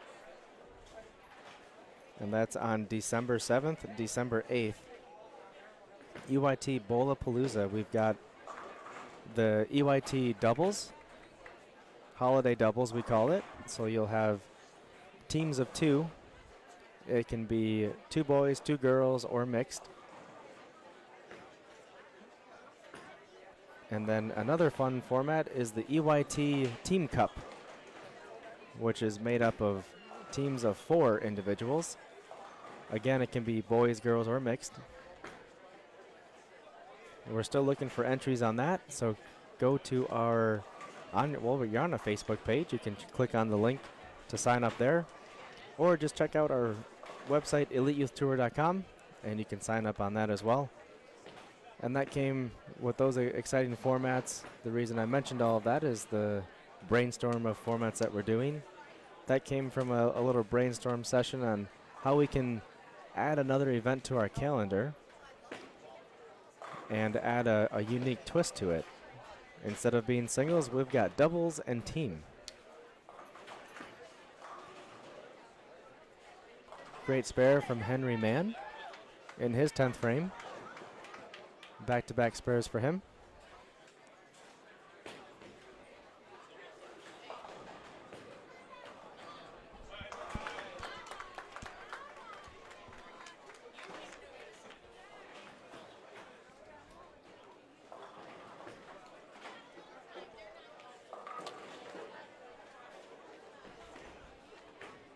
We're finishing up game number 2. We're bowling 5 today. And as we are in the 10th frame of 13 and 14, we'll have our bowlers on 11 and 12 fire away in just a few moments. We'll get to those bowlers as we've got some really talented ones. And the likes of Brett Biondo, Nicholas Sachs, Anthony Swanson, among others. Got a talented group coming in. So more exciting bowling is to come. We'll keep an eye on Caleb Boykin, who has 2 strikes in a row heading into his 10th frame. Looking to go and get his turkey. Oh, he gets an, he goes a little bit right of his target, comes across the head pin. Nonetheless gets a strike, and that's 3 in a row. Lucas, also a lefty. Oh, that was a good ball. Hits the pocket. A little bit of deflection, and he leaves the 5-10. Autumn Strode strikes in her first frame of game 3. So I mentioned Anthony Swanson, Nicholas Sachs, Brett Biondo. There's Autumn Strode. And we should have a few more bowlers.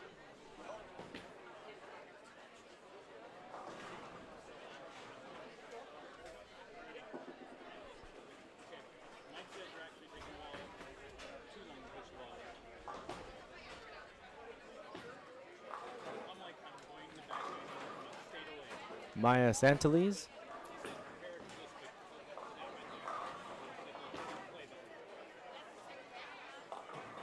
A little bit high, leaves the 4-7. And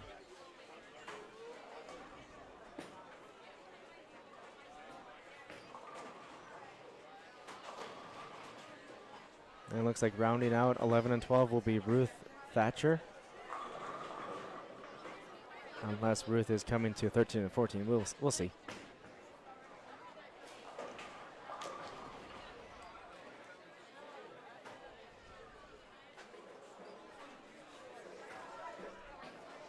Larson looking to fill her 10th frame.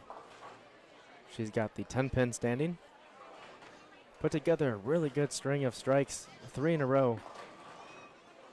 And a great spare conversion.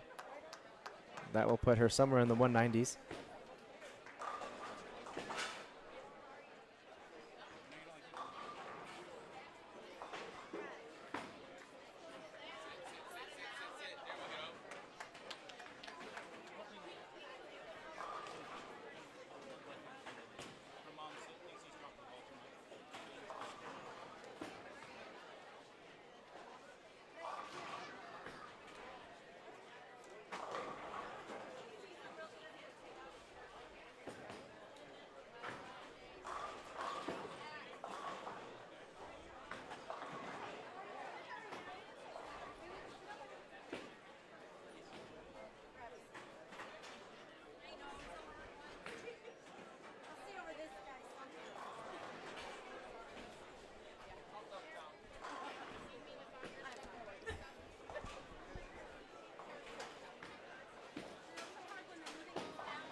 So Leia will take us to the end of game 2.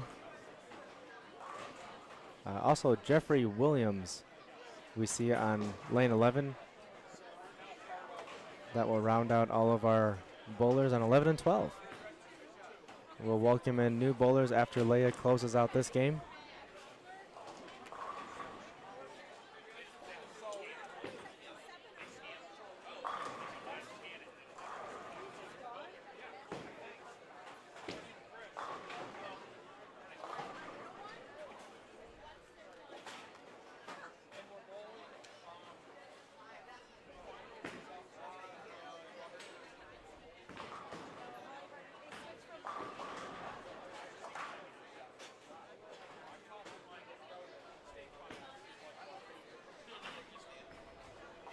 Oh, good spare Leia, the 310 baby split conversion.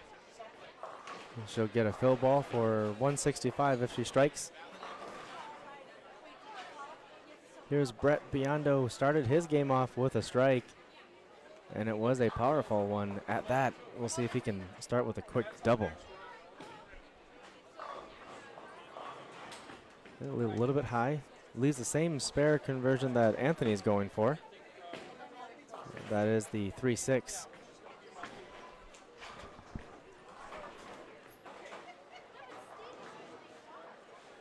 All right, with that, we are transitioning officially. We are on to game number 3 out of the 6 games of, the 5 games of qualifying that we're running.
And we are approaching the midpoint of game number 3 and the midpoint of this tournament with 5 games of qualifying.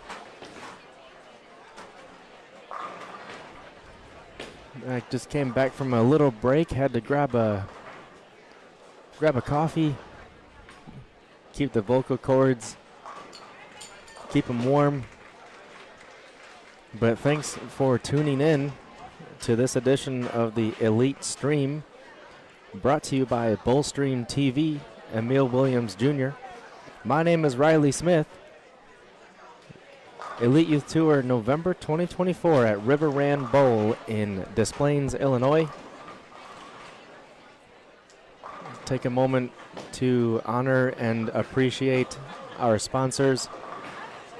As always, without these critical sponsors, we wouldn't be here.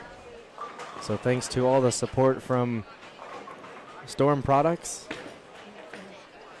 Dexter, H5G Bowling, Turbo 2-in-1 Grips, as I mentioned, Bullstream TV, Fast Track Physio, Bowl Dry Enterprises, of course, Gail Volschel. Appreciate all of your support. Deandra Asbaddy, Jason Belmonte, the founders, and all of you guys. All of our bowlers, all of our parents, family, friends, and fans of the EYT. Just very grateful for you guys tuning in and for all of our bowlers that are here today.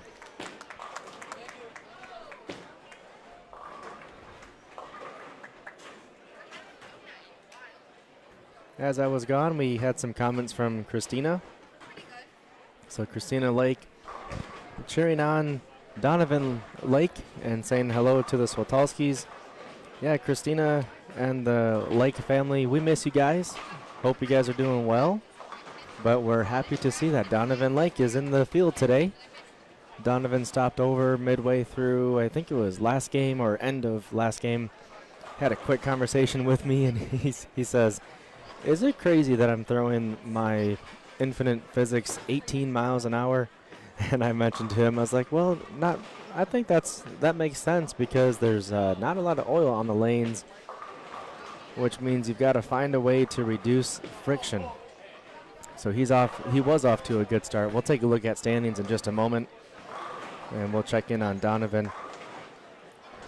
Also from Brenda Sato, shout out to her her granddaughter, Jade Mazinis, and wishing her good luck. Yeah, Brenda, Jade was in the cut line after the first game, and Jade is on the live stream in front of us as well. You got a good couple of frames left to see the action. Noah Moreno, thanks for tuning in. Noah is a big fan and friend of Brett. Matt Fishman as well. Noah mentioned that's his future teammate. Give me some color there, Noah. Is that a college that you'll be attending? And if so, where is that college? As he looks forward to being future teammates with Matt Fishman.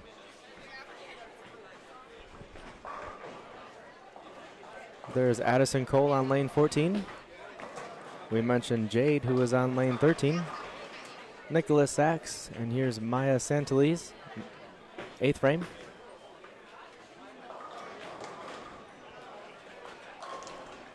Nolan Bushek is next on 13. We've also got Sarah Dowdy. Here's Matt Fishman. Kennedy Spears. Nope, she'll be in the corner of your screen, not on our live stream.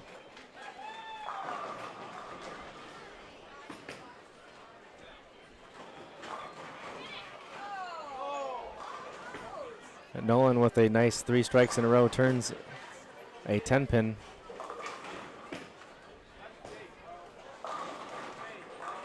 All right, Noah he's a freshman at Judson University, and Matt just committed there. So next year will be Matt's freshman year at Judson, and they'll be teammates. That's awesome. Thanks for mentioning. And congratulations to Matt on selecting his college. Love to see it. Big congrats. It's a big moment and a big decision. Unfortunate open there from Matt, but again, shout out to Noah here. Shout out to Matt and the Judson team. We've seen a lot of Judson. Oh, it's Sarah with a lucky strike coming across. The 6-pin falls. We've seen Judson well represented in our EYT community. Coach Biondo is in the building today.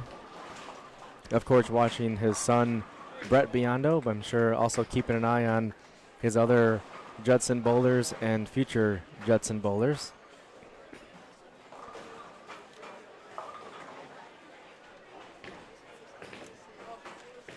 And speaking of Brett, he is up on lane 11.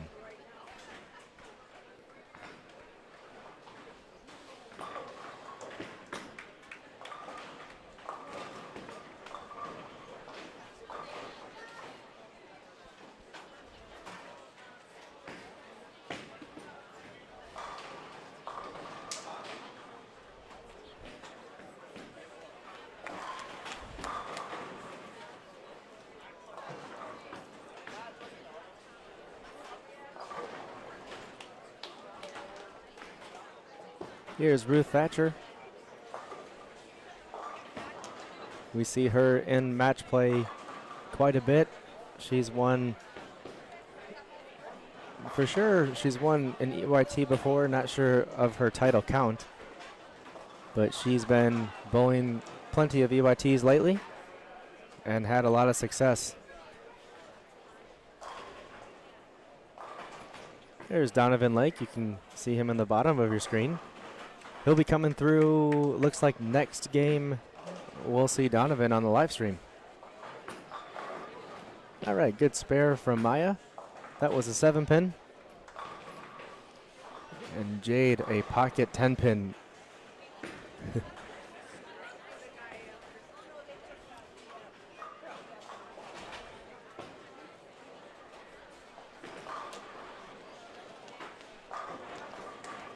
Definitely not an easy pattern today.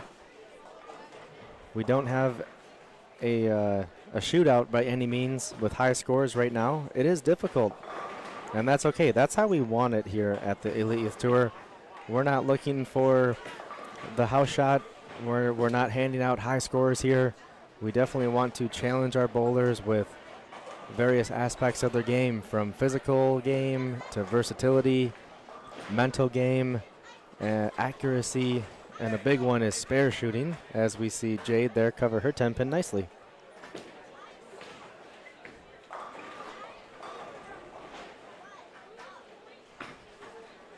The whole center is approaching the 7th/8th frame here, game number 3. After this game, we'll update you guys all with our standings.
Sarah Dougherty is supporting a EYT Champions jersey courtesy of H5G Bowling. Every champion within the EYT receives a H5G Bowling jersey. Thanks to Cassie and everyone over at H5G Bowling for their support of the EYT. we see multiple champions jerseys today. We've got some Battle Royale jerseys, etc. Sarah's got one. We've got Kennedy Spears here. I see Anthony Swanson in one, and plenty of others. But beautiful designs from H5G. Collaboration with EYT. That's kind of catchy. H5G EYT.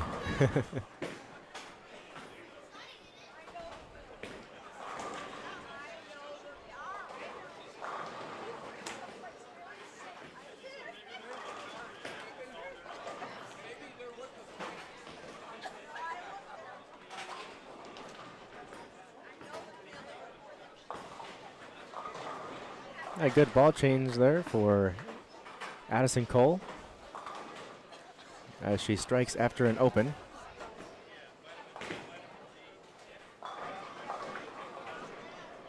Swanson finishes his game out a 204, and that comes with a turkey in the middle of it, one open. So a good game from Swanson and good shot from Jeffrey. First ball in the 10th frame. Autumn Strode, fresh off of EYT victories. I believe she won the last event in October. That was just 2 weeks ago. And matter of fact, my memory serves me right. Father Ryan Strode was not in the building for that one, but he is in the building today. And Autumn took away an EYT title without him in attendance, and I know they were very proud, both mom and dad, of Autumn for taking away that win. And just a couple months ago, Autumn became an EYT major champion. And a messenger from Jeffrey Williams. Double in the 10th frame. Slow roller coming across the deck, takes out the 10 pin. Back to Autumn. She is a multiple-time EYT champion. She's been working extremely hard and now is a EYT major champion, coming away at the Battle Royale with the victory. I know specifically Autumn's been taking some lessons through Deandra, and the amount of progress that Autumn's made in roughly 4 months or so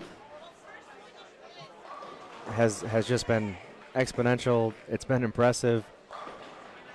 And it's obviously helping her game with 172 in this one, helping her game, taking it to next levels, where she was close to making cuts to now making cuts with ease and winning titles. A big success story here on the EYT. Nicholas Sachs gets a double, heads into his 10th frame, and Maya Santalese will do the same on 11.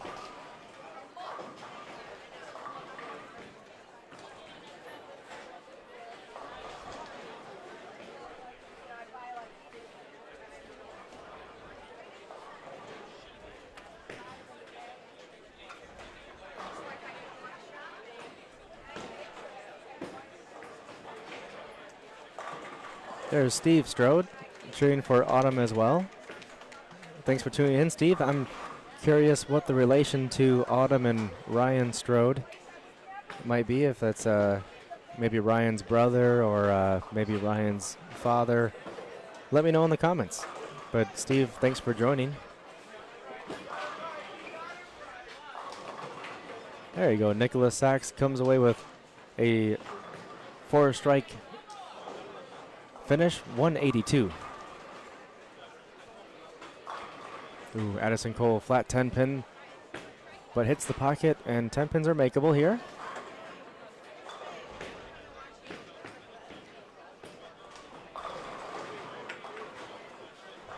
So Maya finishes her game out with 182 as well.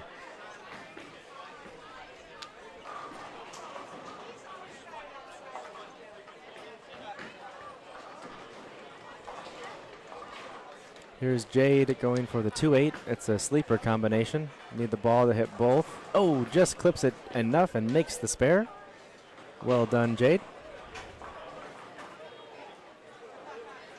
Oh, Steve, awesome. Steve is Autumn's grandpa. That's exciting. Glad you got to tune in, Steve. And hopefully you'll stick around. We'll see where Autumn is currently placed through bowl metrics in our standings once we conclude with game number 3. Awesome. We've got one of my best friends, Mr. Colin Smith. Colin Bob is in the chat. Hello, Colin. How are you doing?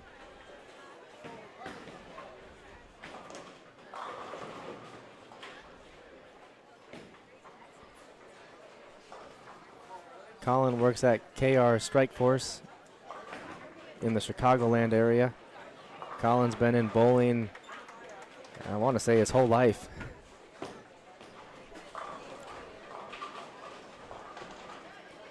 Colin and I went to college together as well at McKendree University. He still bowls every now and then.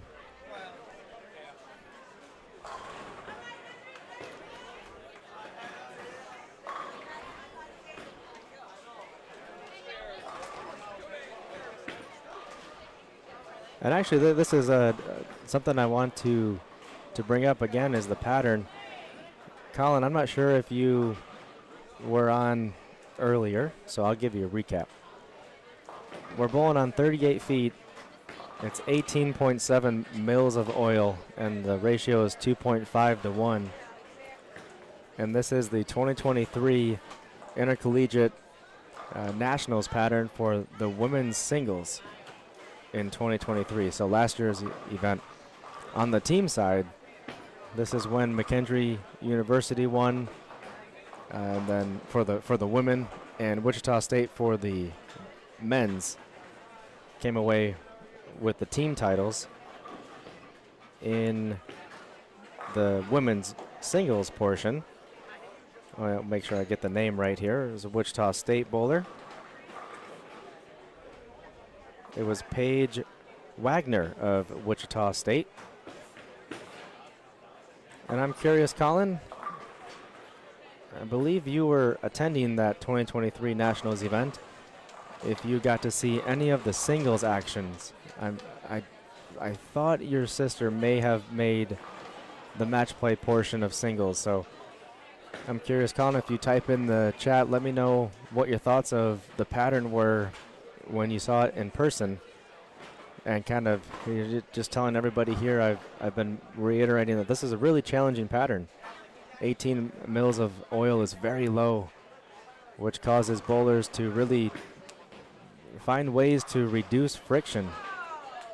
Might need to increase their ball speed, reduce their rev rate, use a weaker bowling ball, and things along those lines. There you go. Matt with a strike in his 10th frame. Two-handed lefty. Oh, Colin, you weren't there. You ruined it. You ruined it for me. Boo.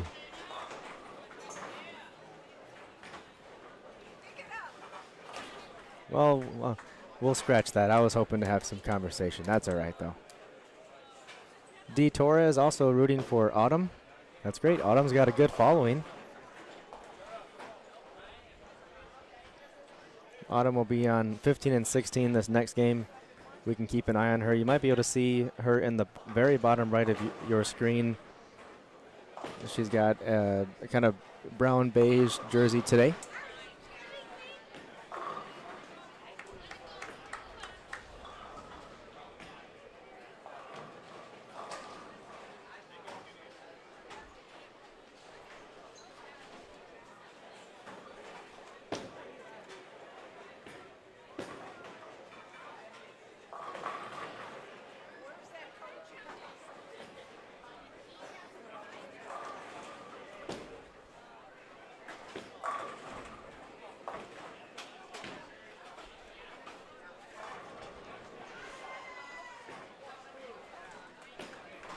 All right, about half the house has finished their third game, waiting on the other half.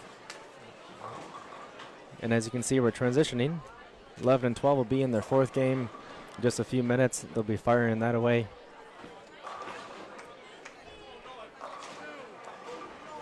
Sarah was a EYT champion, I want to say last month. I believe she came away with a win, if not a couple months ago.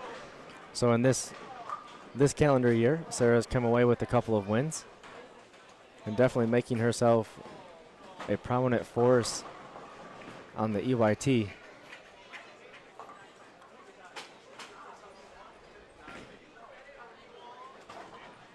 Not her best game here, but again, it's a challenging pattern. And spares in the 10th frame. She was in the cut line prior to this game, and if she strikes here at 165, I don't imagine much movement, as the scoring pace is on the lower side today, as expected.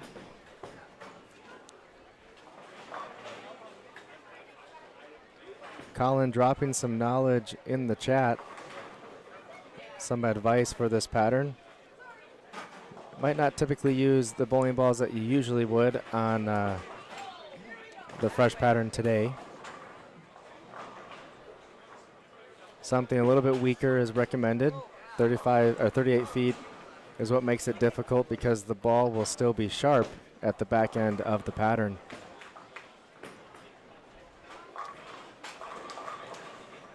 And then he mentions cutting down on rotation. So that's the axis of which the ball travels, meaning low rotation is more end over end. Think of the ball just moving forward. And then higher rotation would mean that the ball has more side roll to it, not so much end over end. A great spare from our southpaw on lane 11. That was the 3-6-7. A very difficult one. That's the opposite, for a righty. That would be a 2-4-10. Very difficult spare, but Thomas cleaned it up nicely. Yeah, less rotation, so more end over end, less side roll. It's helpful when the ball is flying off the back of the pattern. You can kind of tame it with some rotation. All right, Jade and Addison will close us out in game 3. Jade was well within the cut and leaves another 2-8 spare combination.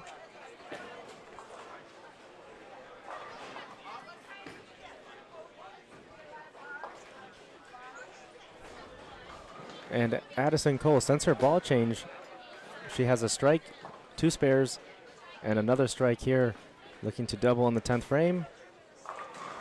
Oh, comes across the head pin though.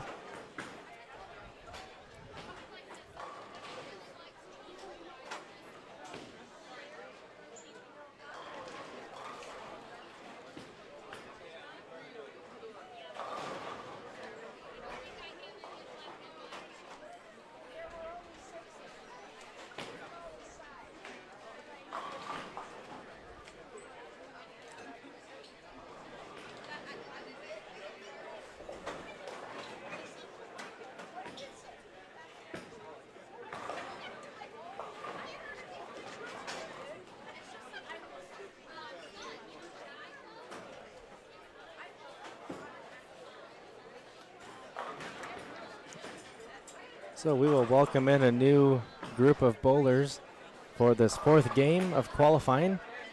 We're getting down to the nitty-gritty. Keep an eye on bowl metrics for the scores as we update them in real time as fast as possible when we complete each game.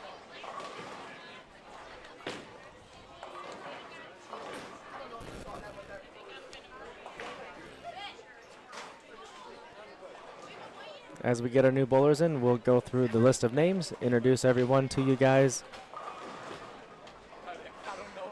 and we'll try to keep an eye on some of the other bowlers. As soon as the ball hit the friction, it just pulled and then just seamed into the pins, and I shook the 510 over. Oh, I didn't see that one, no. It's just, I'm trying to find a happy medium of where when I get to the, because it's cliff right now, like really, really bad. Okay. If I get in the right ball and the right touch, I have free hook to the right. Okay. The problem is I used a free hook on that shot, my hand got too forward. Ball burned up right there and just falling looking. Yeah, really got to be accurate, right? Consistent. Yeah, I know. You have to find the right touch right now. Yeah. And that's the college pattern, which makes sense because college patterns are all about touch. That's you know right. that. Oh, yeah. Yeah. College patterns are touch. Good. just received some good feedback from Donovan Lake there. He says this pattern is all about touch. And what he means by that is the feel and the consistent release that comes off your hand. So some bowlers have soft touch, some bowlers have a little more aggressive touch, but it's all about how the ball comes off your hand. And Donovan is trying to find that happy medium of soft touch. If he grabs a little bit too much and is too firm, then he sees the ball either roll out too soon or hook too much. If he has that nice soft feel, comes off the hand, clears his thumb nicely, then the ball is going to travel, in a much more accurate direction and a more consistent way. And for the viewers at home, if you're not sure what kind of a soft touch looks like, I'll see if we have any bowlers here that kind of replicate a good soft touch, and then you can compare it to maybe your own game or other people that you know.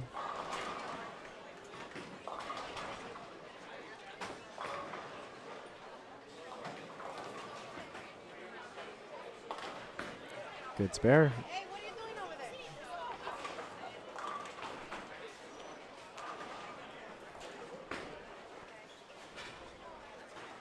That was Kai Nitschke going cross lane at the 7-pin spare. Here's Aiden Lee, lane 14, first frame of his game 4.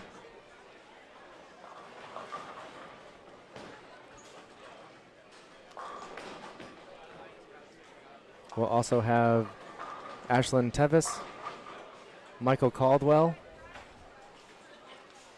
We've got a trio of Wildcat bowlers. I got to figure out what's going on over here.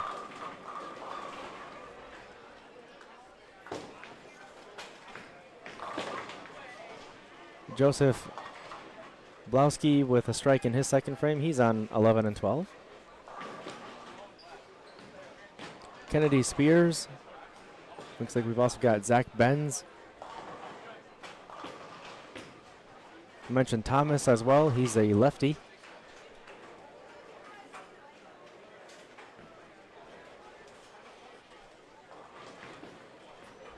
Here's Jaden Ramel, or Ramel, one of the two.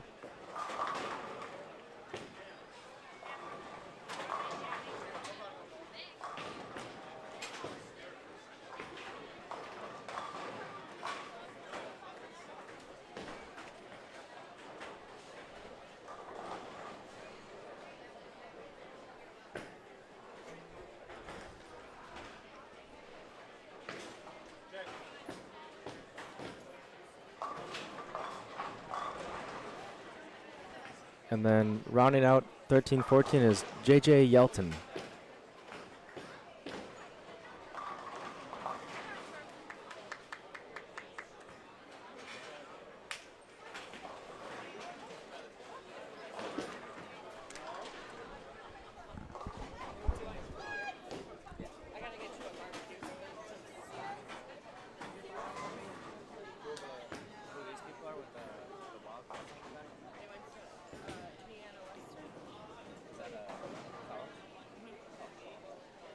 They're all in the same pair. Do you know what their names are? We can take a look at the sheet, take a picture of it or something. Here.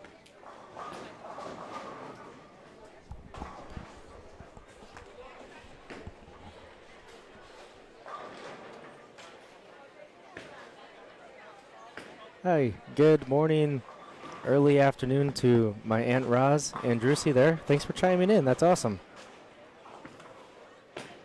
Good morning to you. You're watching the Elite Youth Tour. We're at River Ram Bowl in Des Plaines, Illinois.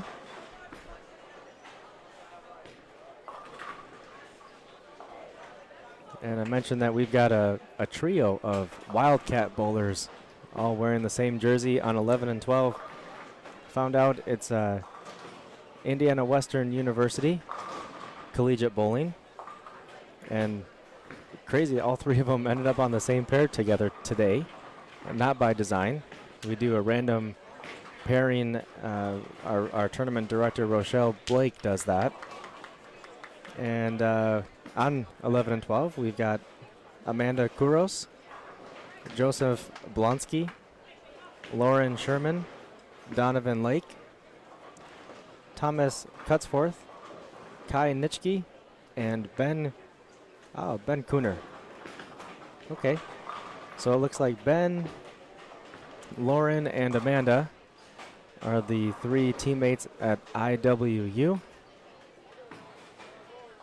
That's got to be awesome to come into an EYT unknown where you'll be bowling and then find out, hey, all 3 of us are bowling together.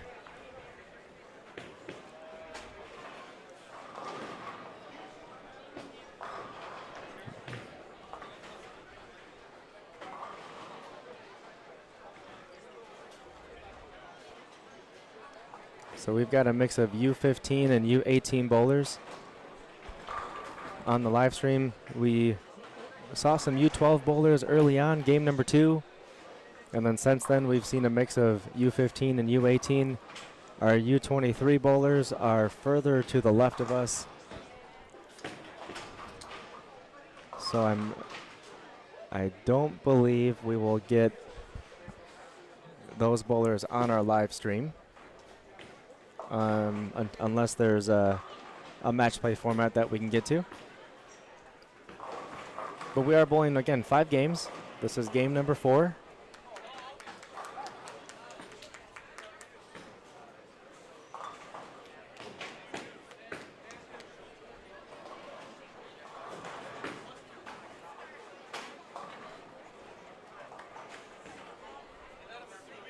Here's Hunter, who will follow Donovan Lake.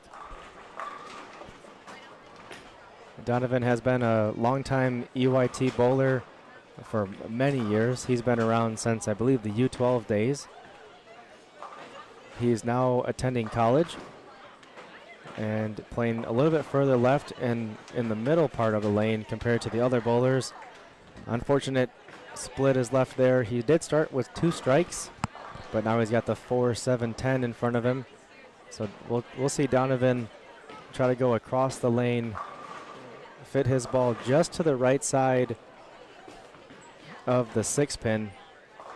And if he does so, that 6-pin will go all the way across the lane and take out the split.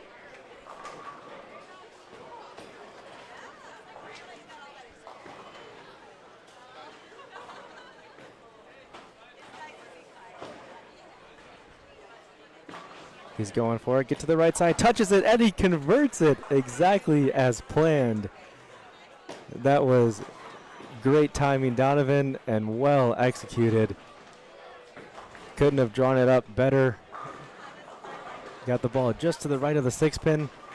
And then as we saw, that 6-pin shot across the lane, takes out the 7-pin. And Donovan is going to carry that momentum into his 4th frame after 2 strikes and an awesome split conversion. Next up is Thomas, left-hander. Thomas took 2nd place at the previous EYT, which was 2 weeks ago at Mardi Gras Lanes. Thomas took his opponent all the way into the 10th frame, and it was the final ball that determined the championship match in Thomas's division. Unfortunately, Thomas came away with 2nd place. And he is on a little revenge tour, as just 2 weeks later he gets another shot here at the EYT.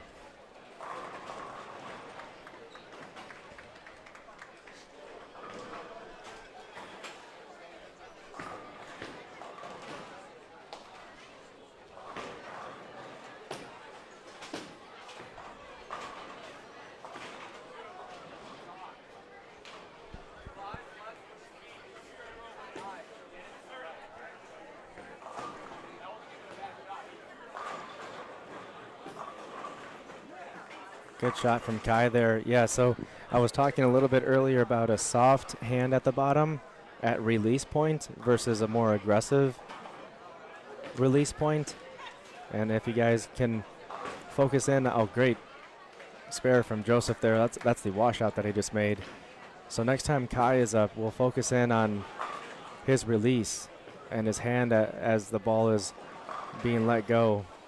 Very soft. We don't see any pull. We don't see any tug on it. You don't see any aggressive, whipping through at the bottom of his release. Just very soft, relaxed. And that's important, especially today on this challenging pattern.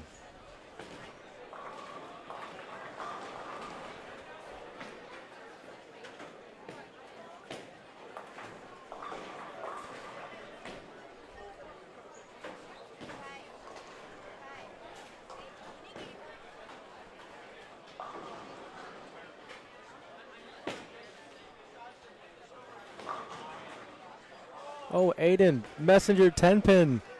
Sit down, 10-pin, and that's a strike for Aiden. Much needed after a ball change, and he switched lane positions there. And we had a messenger come all the way across from the left side and takes out the 10-pin in dramatic style. And hopefully he can continue that into his next frame.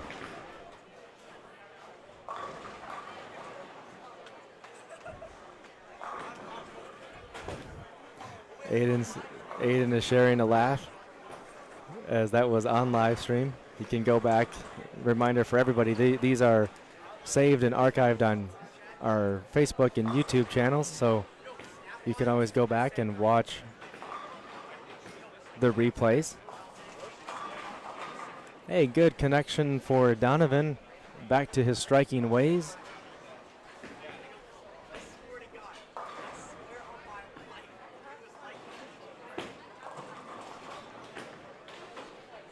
Kennedy Spears is looking to make a 9-pin.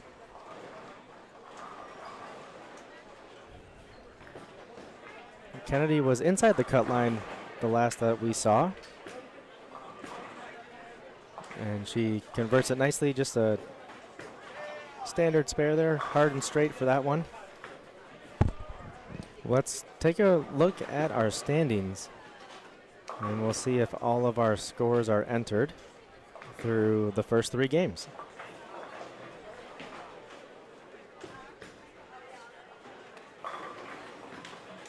All right, looks like we do have, not everybody, so we can't go through yet. Looks like there's just a couple of pairs that are not entered yet.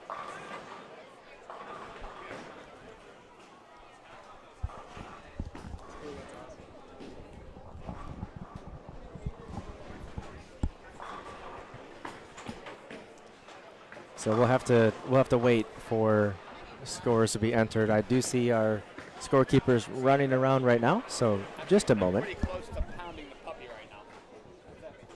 Hitting it hard. Yeah, well, right now, because I'm left of the cliff, if you miss it, you gotta hit it pretty hard to get it to round off. Otherwise it goes straight. Yeah, otherwise it goes straight through it. Because they're so close to the whole lane of the hook. The outsides are hooking a lot now. I know, but it's holding up much more time on it. I thought I would already be in my whitey blackout by now. I'm like left in the gutter, but that's not. Yeah. That's what conversion? Yeah, that was. You gotta check it out on live stream. That was awesome. Okay, I'll make sure to do that. Yeah, that was perfect. I was lining you up. I was like, he's gotta pick the right side of the 6-pin. There you go. The whole thing. I mean, I need you to line me up every time I shoot it.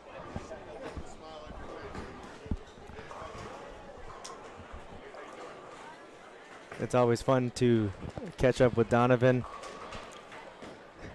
Donovan always has a good attitude, a lot of energy. We like to bounce some ideas off of each other, and he just came over and was talking about the lane play and things like that, and I mentioned to him that he's got to take a look back at the stream because he made an awesome split.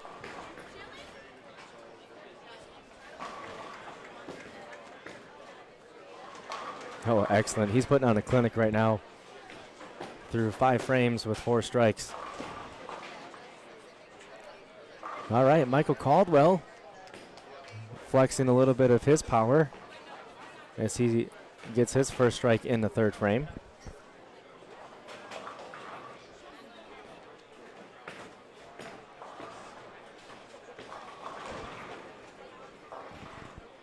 And Thomas, he's got 5 spares in a row.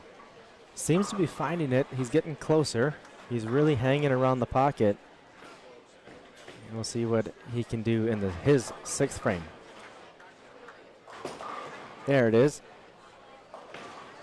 Didn't like it per se, but we like it when it strikes. All right, Hunter.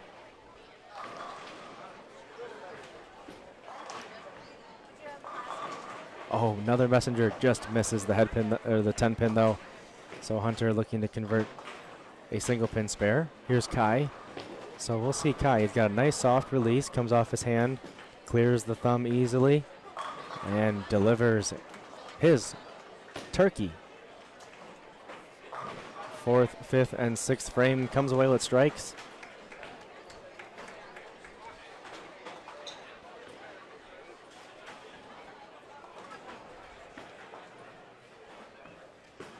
All right, spare conversion by Hunter. Just before the ball falls off, takes the 10 pin with it. And now Aiden Lee will step up on 13 after Ashlyn. And Ashlyn, a talented bowler in her own right, lefty. And trips the 6 pin with a little bit of love on the soft hand, providing a turkey for Ashlyn. So we got some strikes here. And Aiden's looking to continue after his messenger 10 pin, and that one didn't come up as strong and leaves the washout.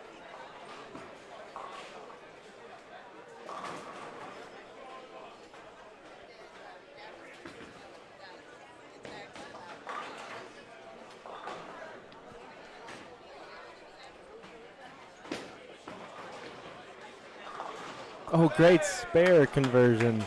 So Aiden Lee, 2 frames in a row with highlight reel performances. That one was a washout, which was the 1-2-4-10. By definition, not considered a split conversion because the head pin was still standing. So in the bowling world, if the head pin is standing and any other pins are left, it is not considered a split. All right, Jaden gets his double and will open the lane up for Zach, who starts with 3 consecutive strikes.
I'm not pounding the puppy nor am I caressing the cat. I'm in between.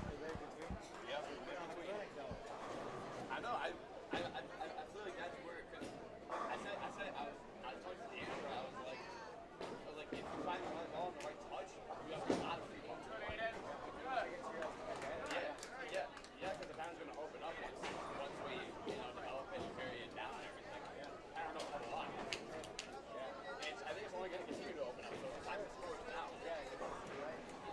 205, 190, 190. Yeah. Yeah. Now it's time to take this. We grind it through. Yep. Relatively good. I think eventually I might. I told my coach yesterday. I was like, my homework is to send you videos of me left of gutter walking with a white flag out, and I was like, I don't think that's gonna happen. Because I do not need to be in that low dip of a ball now. Yeah.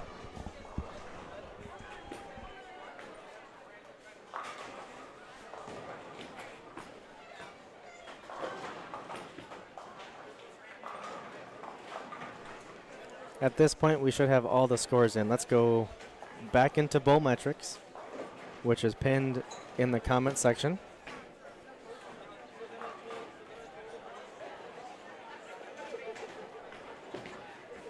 But we still don't have all of game 3 for the U12 boys division.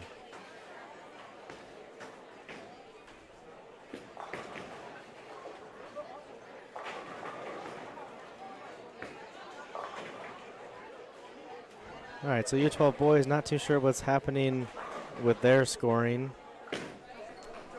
but we do have the cut line for other divisions. In first place for U12 girls, Samantha Ruffin. Second place, Jersey Asbatty. Just outside the cut line, we've got Leslie Majors and Amaya Ruffin. U15 boys division, we're taking the top 6. And it is in first place, Madden Asbatty. In second place, Cameron Anderson. Tied for third is Eason Taylor and Ian Kloss. In fifth is Lucas Harada. And the cut line is Dawson Cole. U15 girls division. The top 6. Leading the way is Olivia Titus, followed by Jana Larson, then Abigail Lawson. Fourth place, Leah Bezovic. Fifth place, Autumn Strode. And in sixth, Ruth Thatcher. U18 boys division got the top 8. First place, Anthony Swanson, then Luke Switalski. Tied for third is Joshua Sachs and Mats Thunberg. In fifth, Matthew Fishman. Sixth, Aiden Lee. And then we've got Nicholas Sachs and Hunter Pankow. This is a close division. We've got Brett Biondo just 2 pins outside of the cut line. Now for the girls of U18, also the top 8. In first place, Ashlyn Tevis, who we have on our live stream. Second place, Lillian Smith, followed by Elizabeth Silcox, Savannah Portillo, Sarah Dougherty. Tied for 6th place is Macy Jones and Priyanka Waters. And the cut line is Maya Santalese. U23, the top 3 are Joseph Naperkowski, Joseph Blonsky, and Donovan Lake. It's a good day to be named Joseph in the U23 division, as they are in first and second place. So with that being said, there's still plenty of bowling to be had, plenty of frames left for a lot of movement to happen, as we are halfway through or just over halfway through game number 4, and then we still have 10 more frames after this to determine our cut line. Make sure to stay tuned as we continue the broadcast into the exciting Eliminator Finals format, where we have jam-packed action and every shot matters for the match play portion.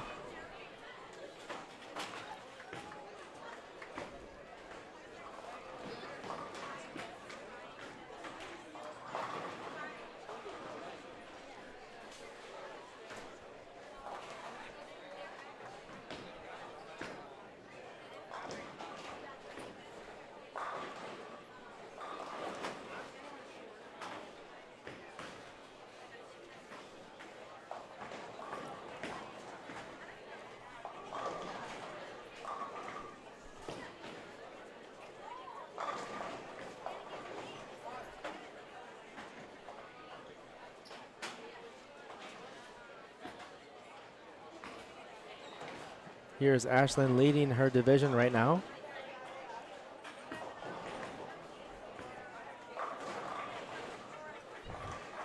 And gets a little bit lucky, but there's a reason why she's leading. She gets a strike out of it. She comes back laughing. Strikes, we'll take them any way they come. Conventional or unconventional.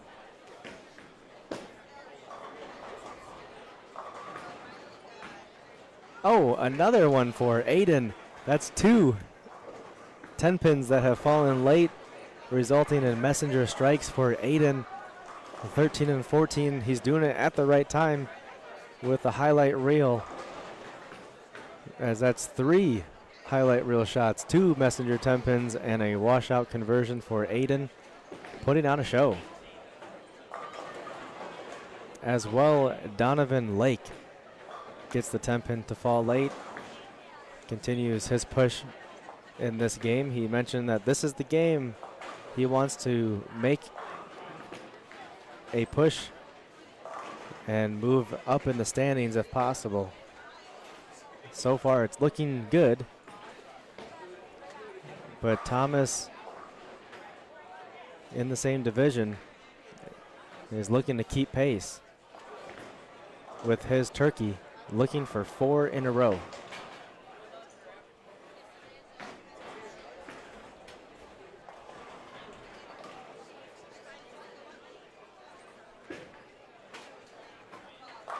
And just like that, Hambone, 4 strikes. All right, Joseph connects on 1.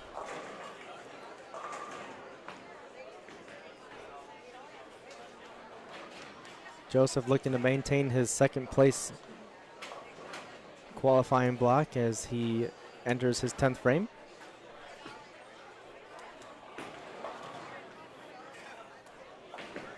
Here's Kai, and that was a little bit left of target and breaks his string of strikes with the 7 count.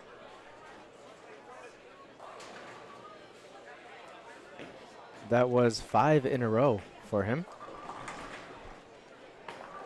I'd like to turn to the chat real quick. For those of you that are tuned in, who are you cheering for? Who are you looking for? I can keep my eyes peeled for any particular names that you're wanting an update on.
And another good spare from Kennedy. Kennedy searching for her first strike of this game. She always hangs around the pocket. And in this game, when she's hit the pocket, not getting the pin action that she's looking for, unfortunately. Awesome, we've got Mandy Yelton cheering for JJ Yelton. I'm curious, Mandy, what's the relation to JJ with the same last name? Maybe a family member. And awesome, here's Stephen Lake. Mr. Lake tuning in from Dallas, Texas. Of course, cheering on his son. Mr. Lake, always good to see you pop up on the chat. And mentioned earlier, but I hope you and the family are doing well down in Texas. We miss you guys. And I'm happy that we can bring you a live stream of Donovan. Keep you updated on all the action. Thanks for joining. Also, Mandy is Grandma Yelton. We can call Mandy Grandma Yelton, as JJ is about 7 frames through his game.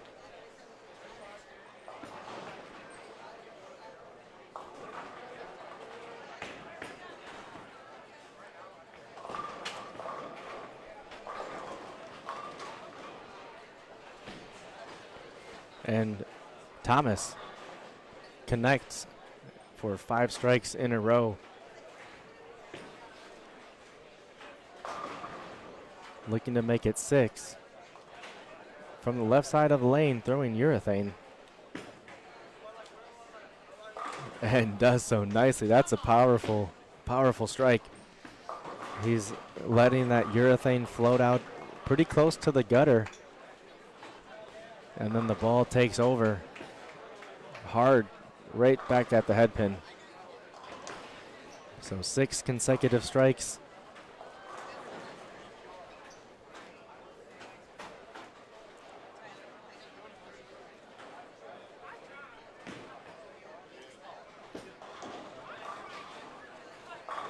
Oh, another good one from Michael.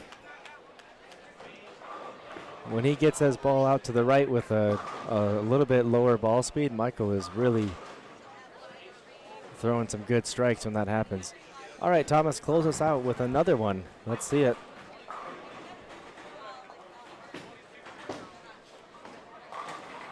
Came up a little bit on it, but he's got the magic touch with a 243. Starts with 5 consecutive spares, ends with 7 consecutive strikes. Very nice game from Thomas.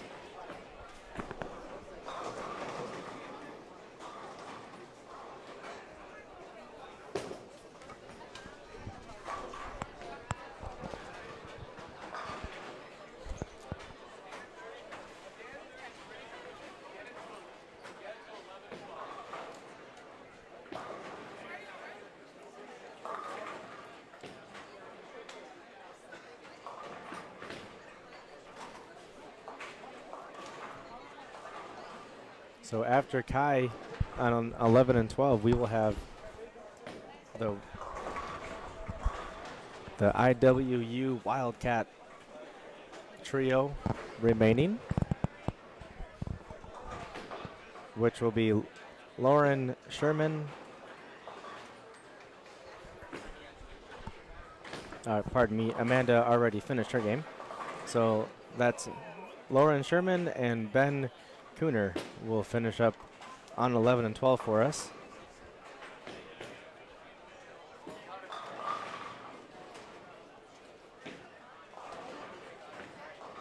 And 210 is the final score for Kai.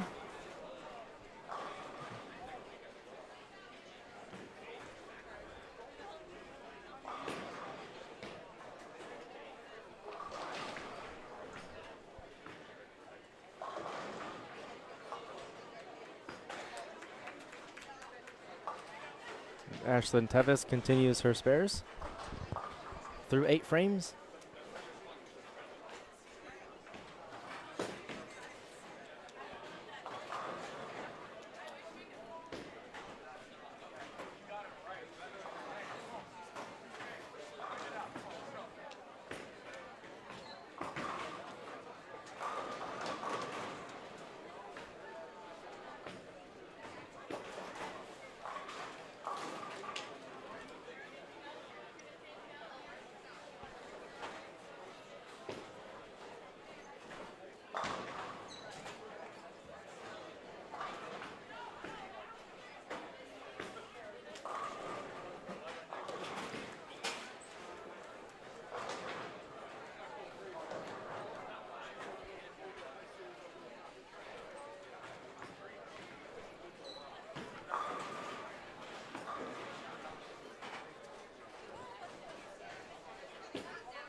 throwing the blackout? No.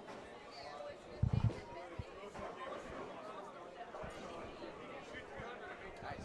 You're 250, 230, 220? I thought I saw another 200 in there. Last game? I swear, maybe I was looking at someone else. Okay. Maybe it was someone else. But you're not throwing urethane. What'd you shoot 258 with? Oh. Oh, you had to move in? Like, I probably could have tried to still force it a little bit. That game 3, there was no chance. And it's now it's way too late for me. Yeah. Just get in there and finesse it. Okay.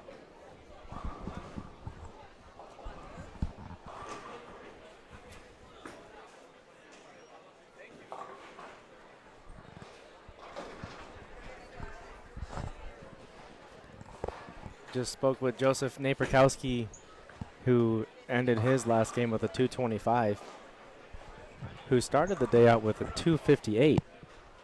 And I think that's the high game so far across the house for all of our games. So with that score, he threw urethane. He since went 180 or so for 2 games, and then 225 in the most recent game. And talking about lane play, started with urethane and then slowly went to a reactive ball a little bit further left.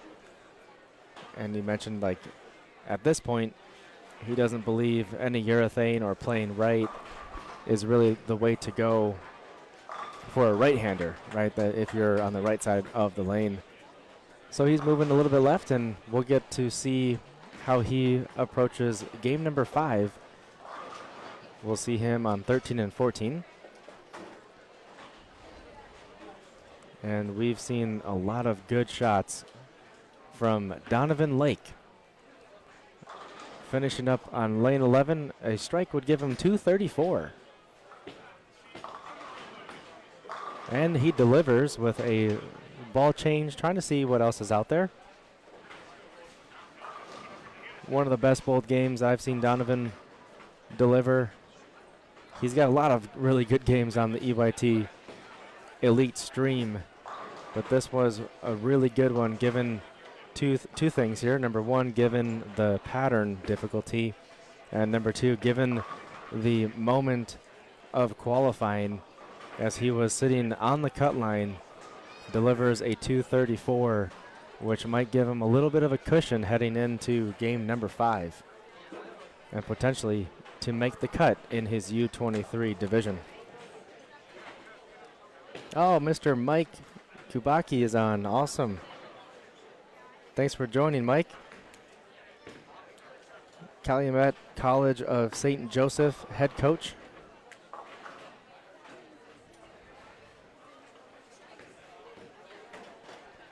Awesome. I didn't know you were on, Mike. Thanks for the comment.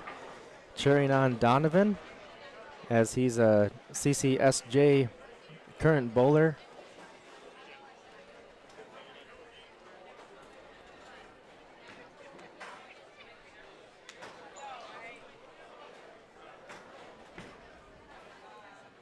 Mike, if you were on the whole time, you saw Donovan convert an awesome split in the third frame. It was the 6-7-10 after starting with a double. Left that but made it, and that was a big way to gain momentum as the following frames were strikes and ends up with 234. So that'll wrap up 11 and 12. Game 4. Almost done on 13 and 14. We see Aiden Lee with the Battle Royale H5G bowling jersey.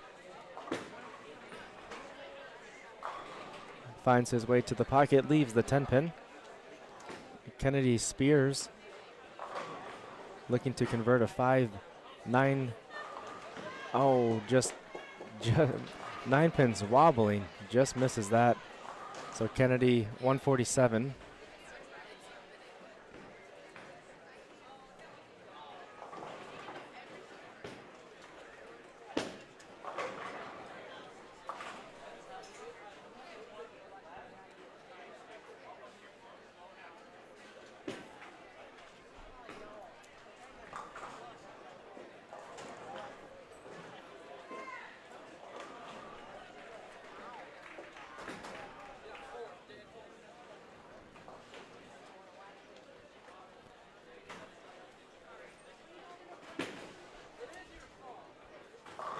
After converting the spare, Aiden gets 9 and finishes his game with 140.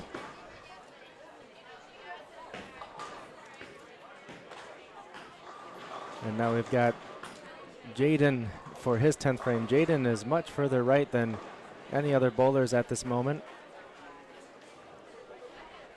And he is missing a 5-pin, so we'll get a re-rack here, reset the pins. The first time I've seen Jaden bowl, powerful one-handed righty, a lot of forward roll on his ball.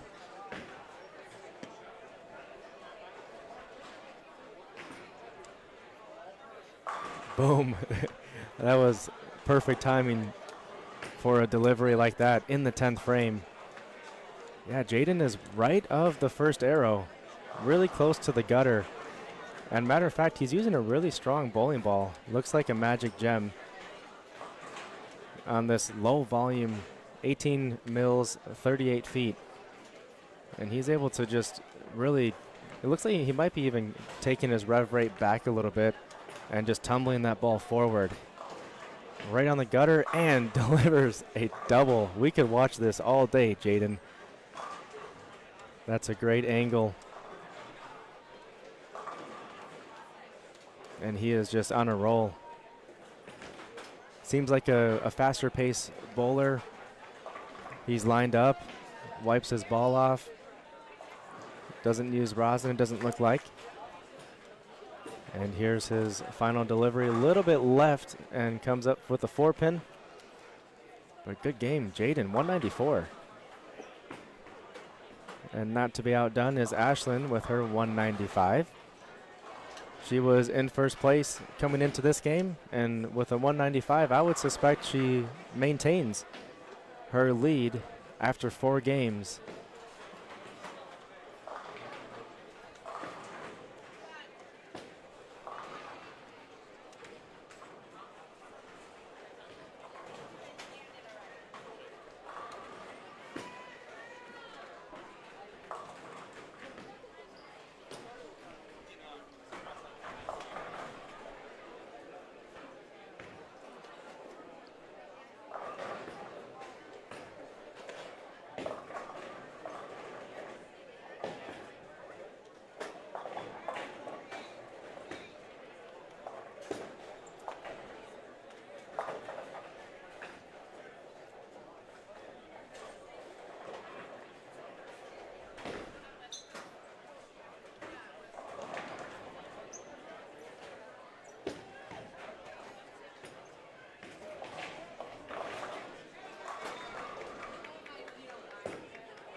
So with that, we are transitioning now.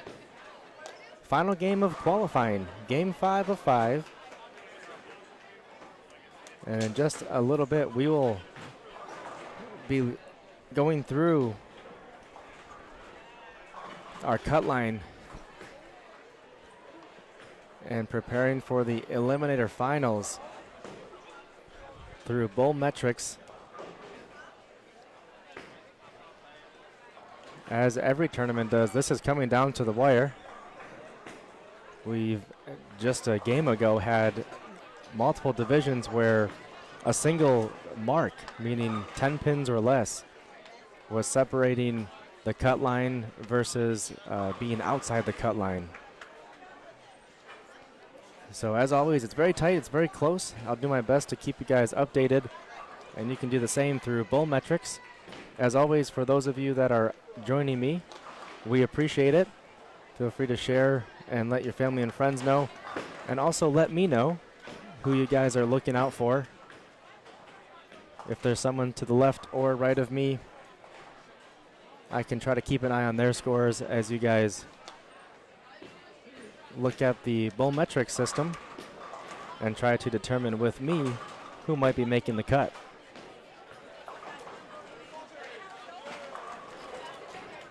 Emil Williams Jr. tuning in. Awesome.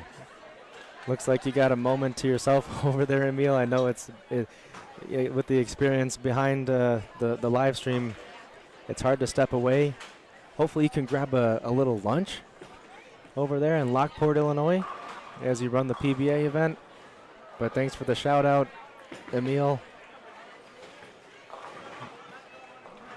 River Ram Bowl has us set up really well here, right behind 11 through 14. And the elite stream is up and running.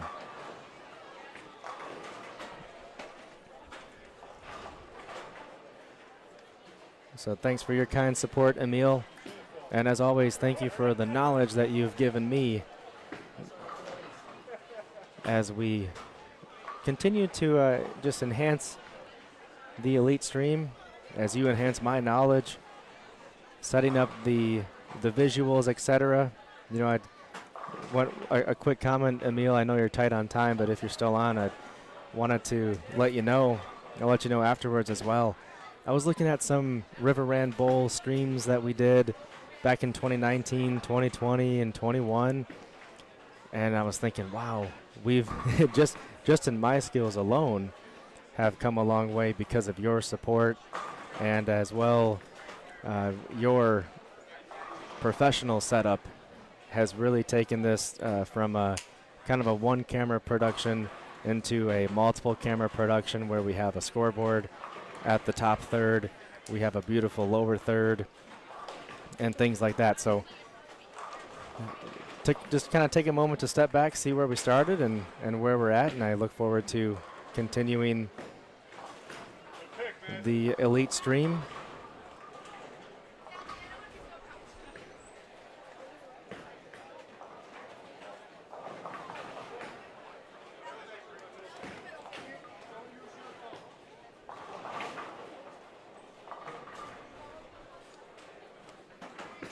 Leanne Howell watching Cam Anderson from home and wishing everybody good luck. Thanks, Leanne. Cam Anderson, I believe he was in the, was it second place in his division?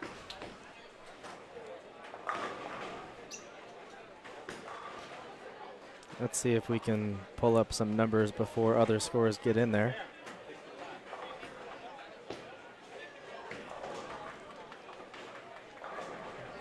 And that is right, Cameron Anderson in the U15 boys division. Let's take a look at some of his scores. So Cameron is averaging 185.5 today. He started off really strong with a 206 game. Game 2, 181. Game 3 was 187. And in Game 4, a slight drop in 168. As we are in game number 5, Cam Anderson is working his way into the cuts here.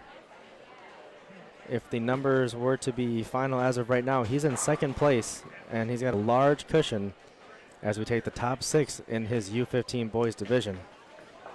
So with that being said, we will keep an eye on Cam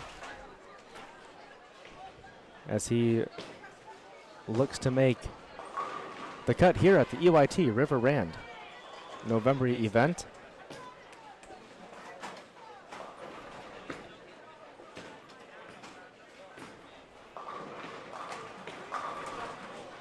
There's Joseph continuing his striking string. He went 225 previous game and comes out firing on the stream with a double. Sabrina Anderson, we've got her on lanes 11 and 12 with Alexandra coming up on 11, shooting cross lane for her 10-pin. And a great spare. Here's Bella Santalese, followed by Madison Sauls. And Madison made a run in her previous EYT just 2 weeks ago. Made the cut, and her mom and dad were, well, her mom was extremely nervous, we'll put it that way. And her dad was being supportive and coaching along the way. I'm sure he was nervous too. So she's looking to continue the good luck and good fortunes at this event. Next up is Clark on lane 12. Noah Waters is over there on 13, as well as JJ Quigley on lane 14.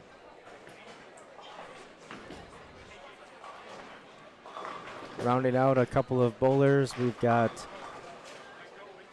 Calix Oates, Nathan Sisko, Chloe Saziga,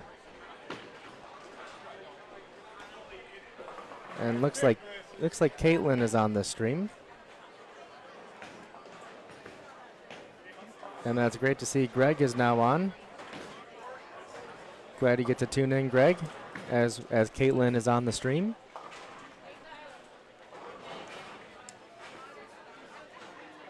All right, Michelle Anderson's back in, cheering for Sabrina Anderson.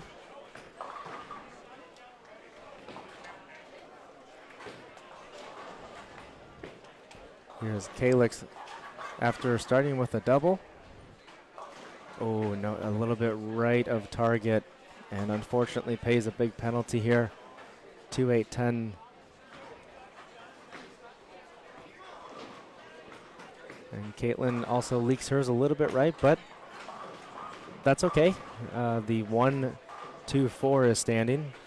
When you miss a little bit right, there's a big, you kind of hold your breath, right? Because you could leave a washout, you could leave a 2-10 combination, but when you leave the 1-2-4, it feels much better because that is a slightly easier spare than the latter of what I mentioned.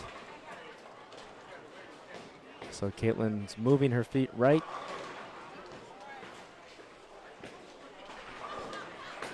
Looks like she's switching balls for that spare and covers it nicely. Here's Spencer Malloy on 13, and that will round out everyone on 13 and 14. Oh, we've got Tyler Paulus. Didn't see him in the first couple of frames, and he is off to a quick start with the spare turkey.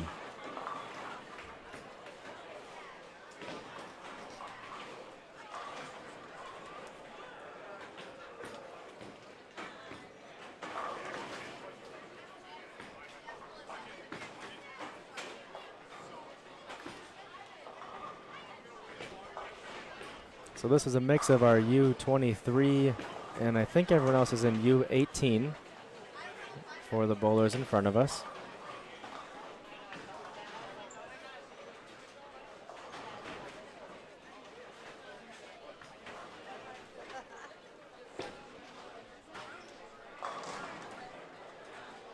Here's a good look at Joseph.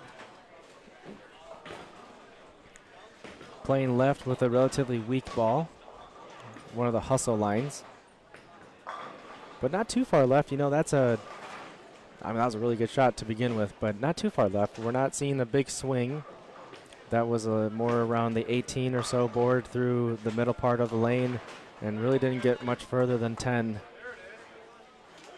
So we're not seeing a big swing on this 38-foot pattern.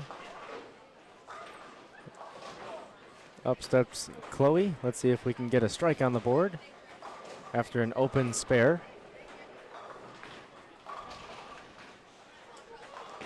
Playing a similar part of the lane that Joseph just played. She leaves the 2-4-5.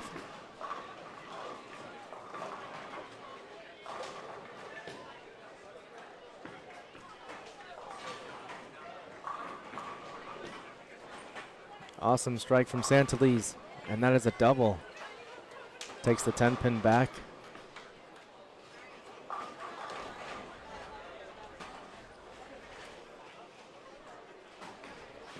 Cam has a difficult spare in front of him. There's a sleeper behind the 3-pin. And that ball's got to sneak right behind it. Nicely done. Made it look easy. A lot of the times we'll see the sleeper standing after that. And I just saw I was rewatching the PBA League, and I saw Wes Malott leave that exact same spare that we just saw Cam make, and the stat was 65% spare conversion rate for the professionals. That just shows you how hard that spare really is. And Cam made it look easy. All right, Tyler Paulus. This is his game. He's pumped up here with 4 strikes in a row. And I wonder where Tyler is sitting. Let's take a look at ball metrics as he connected on 4 strikes in a row. He's got a really good opportunity to catapult himself up in the standings. And as it stands now, Tyler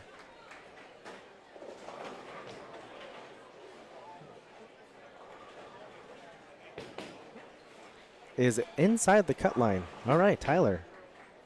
Good work from him. Let's see what his games were. So Tyler Paulus is averaging 192. He went 175, 214, 176, 204. And he's off to a really good start in this final game of qualifying.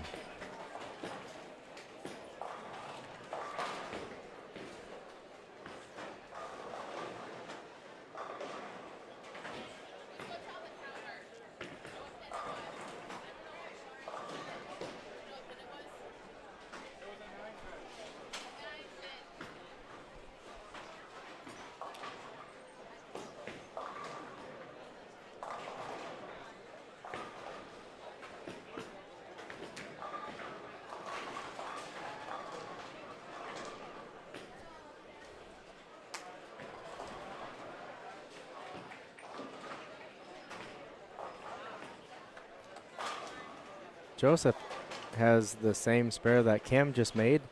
Get the sleeper out of there. Oh, and he got a little bit lucky on it. Came up a little bit high on the 3-pin, and the 10-pin got just enough help from a falling 6-pin. And so far, we are 2 for 2 on the 3, 6, 9, 10 spares for the EYT. You mentioned I saw a PBA stat that had that spare at a 65% conversion rate, and we are 2 for 2 today.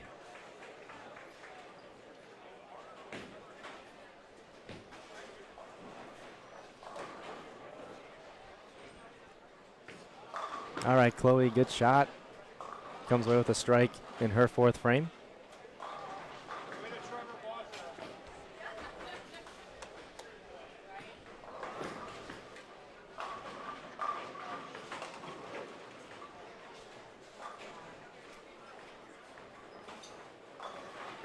All right, Kalix did come back nicely in the 4th frame with a strike. Coming back to lane 13 where he left the 2, 8, 10. Let's see if he can bounce back.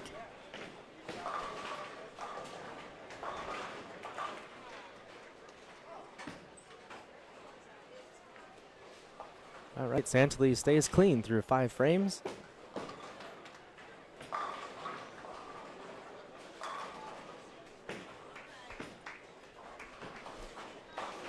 Ooh, that time a little bit left of target. Pulling on his finger a little bit. May have gotten caught up on that one. All right, Cam. Putting on a spare clinic is Cam with 9 spare, 9 spare, and then 3 consecutive spares off of 6 counts. That's not easy. Multi-pin spares are always challenging, but he is covering those nicely.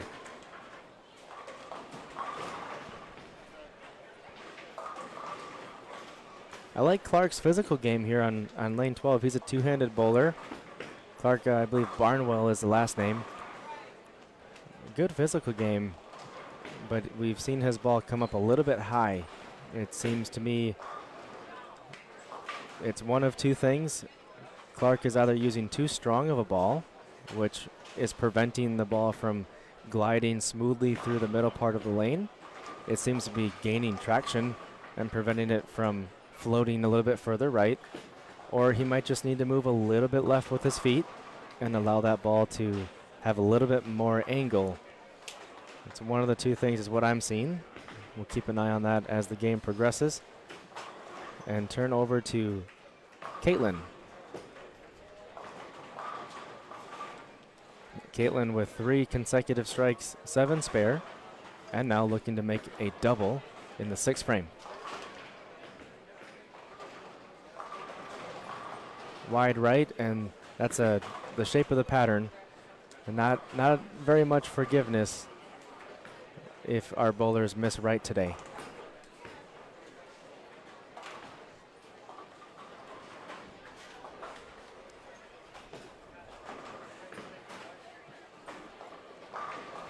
Those of you at home might be thinking a little bit of an announcer's jinx there.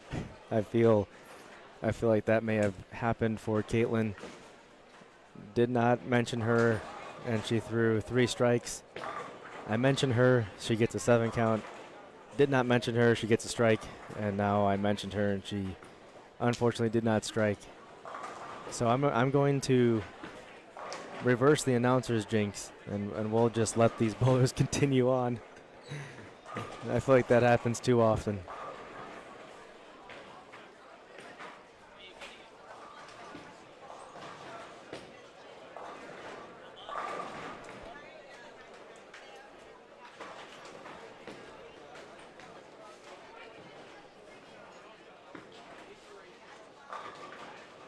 All right, Chloe, double after a ball change.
So we are halfway through our final game of qualifying.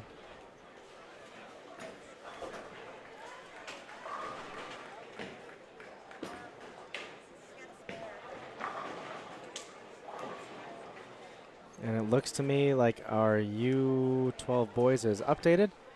So in first place, Nehemiah Kiefer, followed by Caleb Boykin and Jace Walker. It's those 3 in the top 3. Tristan Willems is about 34 pins behind as we finish up qualifying. U12 girls division. Jersey Asbatty is 32 pins behind Leslie Majors, who's in the cut with Samantha Ruffin. U15 boys. Eason Taylor has a 41 pin lead over Noah Bushek. Also in the cut, Lucas Harada, Dawson Cole, Ian Kloss, Cam Anderson, and in first place is Madden Asbatty. U18 girls division. Jade Mazinis is only 20 pins away from Addison Stahl, who is in 6th at the cut line. Also 22 pins behind is Madison Sauls. 24 pins behind is Ruth Thatcher. So a lot to be seen here with the U15 girls cut line. In comfortably right now is first place Olivia Titus, also Jana Larson, Autumn Strode, Abigail Lawson, and Leah Bezovic. U18 boys division, we have a tie for the cut line. This is what it's all about, folks. This is the excitement in U18 boys. A quick rundown. We've got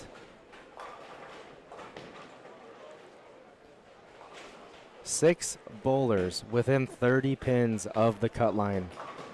That's 6 bowlers within 30 pins. So anything can happen on this third or fifth and final game. To be frank, there are literally 10 bowlers, guys. There are 10 bowlers in U18 boys that can find their way within the cut, within shouting distance or in the cut line, but only by 3 or 4 pins. So at this point, nobody's safe that is hanging around the cut line. Leading the way in U18 boys is Joshua Sachs, followed by Matt Thunberg, Anthony Swanson, Luke Switalski, Noah Waters. And then these are the bowlers that are within distance. Dylan Alvarado, Tyler Paulus, Matthew Fishman, Nicholas Sachs, Spencer Malloy, Brett Biondo, Teague Green, Aiden Lee, and JJ Quigley. U18 girls division. 30 pins outside the cut is Abigail Hellinger. Inside the cut line is Maya Santalese, Lillian Smith, Savannah Portillo, Skylar Petts, Macy Jones, Sarah Dowdy, Elizabeth Silcox, and Ashlyn Tevis, who is leading. And finally, U23 division. Relatively close as well. In first place is Joseph Nierpikowski. Second place, Donovan Lake. Third place is Thomas Cutsforth. And outside the cut by 17 and 18 pins respectively is Jaden Kenny and Joseph Blonsky. Chloe Cezega, who we see, is 70 pins or so. 67 pins outside of the cut line.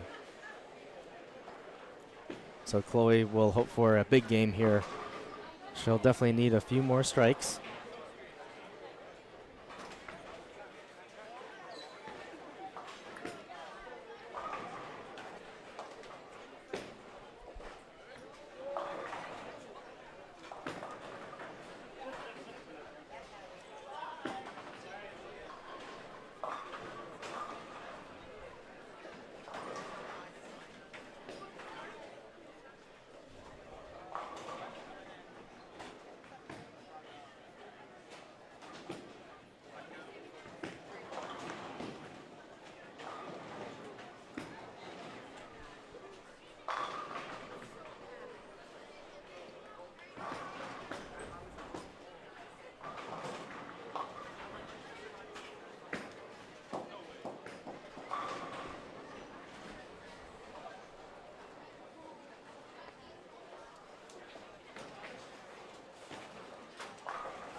So Joseph cleans up his spare inside the cut line.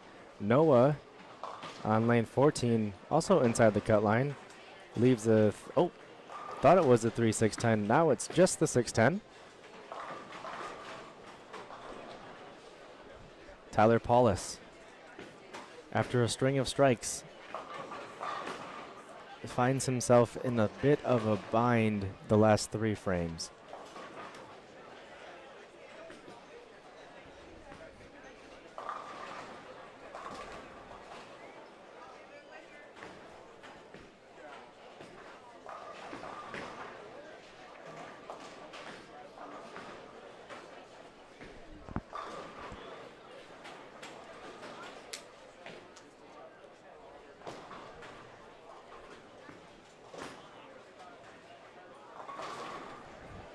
So it's been a wonderful day here at the EYT.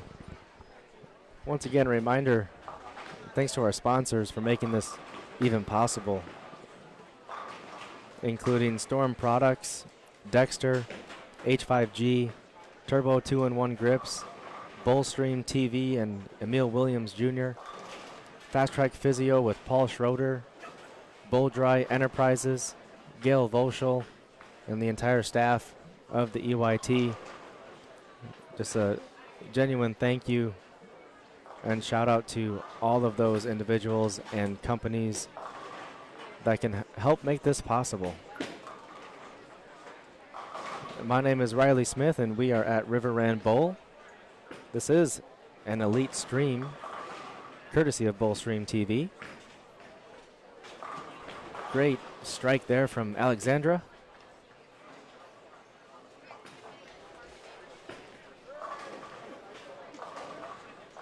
River Ran Bowl, beautiful center. One of the best and one of our favorites to come to. 24 lanes.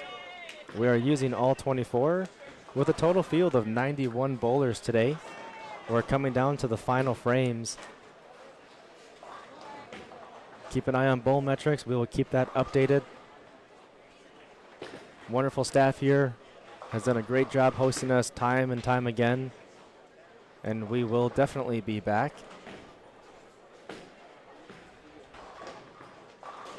Our next event, December 7th and 8th, where we will be back in Lockport, Illinois, where Emil is actually at with his PBA regional that he's running, or broadcasting. He's not tournament director, he's broadcasting it. We'll be in Lockport for the EYT Bowlapalooza weekend, Saturday and Sunday event. We look forward to seeing you all there for holiday doubles and the EYT Team Cup, which consists of 4 bowlers in a Baker style. An awesome spare from Sauls. That's the 479 that was just converted in her 8th frame. A clutch spare for her.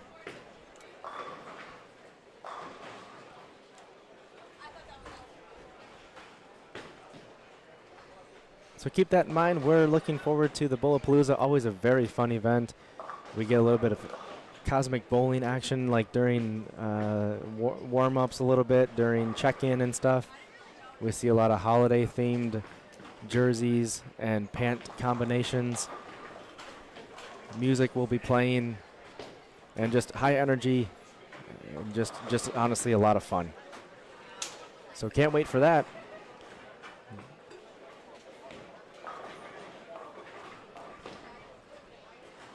Following the 5 games of qualifying are classic Eliminator Finals that you will not want to miss.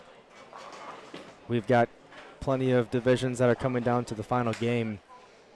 During the Eliminator Finals, it comes down to the final ball in most cases. All right, good adjustment from Clark. Comes back with his spare.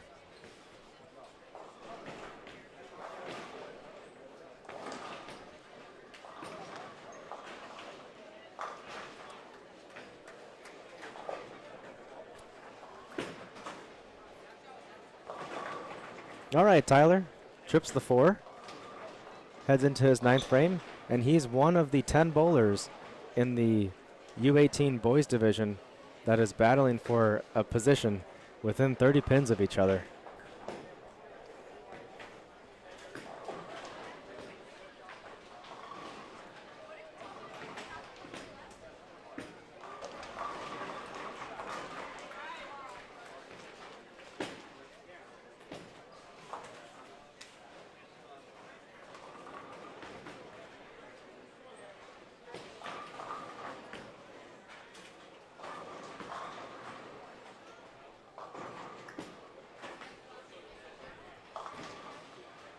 Spencer also battling for a cut line position. He leaves the 3-6 in his foundation frame. Nathan Cisco supporting the Bowlers ER jersey, which is a pro shop located right here inside River Ran Bowl, led by Will Clark.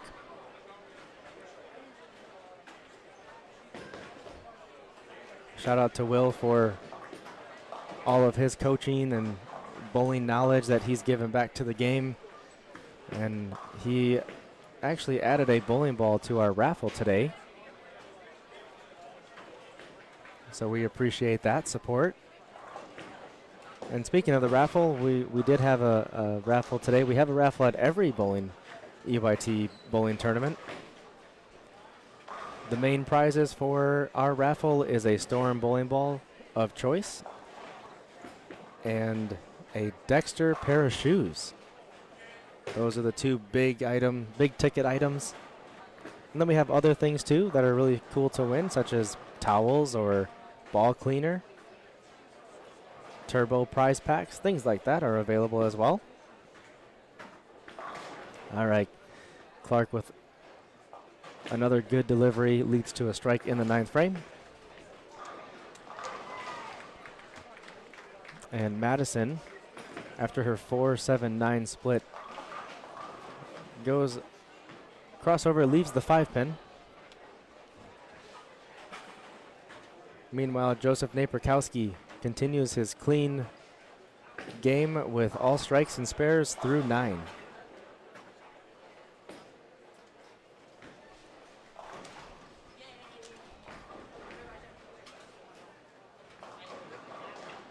Shout out to Caitlin's family for tuning in to the live stream as well, all the way from Texas.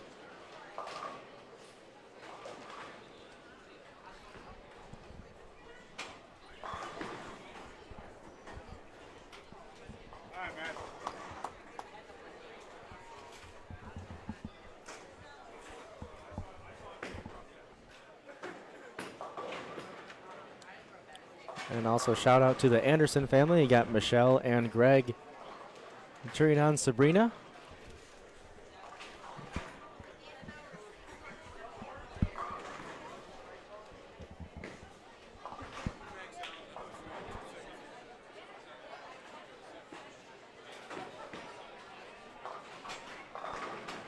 Greg and Michelle Anderson, I'm curious, maybe drop a comment in here. A little bit of info on Sabrina.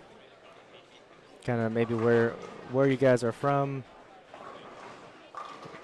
What high school or so. Maybe it's high school that she goes to. Yeah, drop a little bit of knowledge so we can give Sabrina the shout out that she deserves. And Cam Anderson back on the spares. 6 spare in his 9th frame.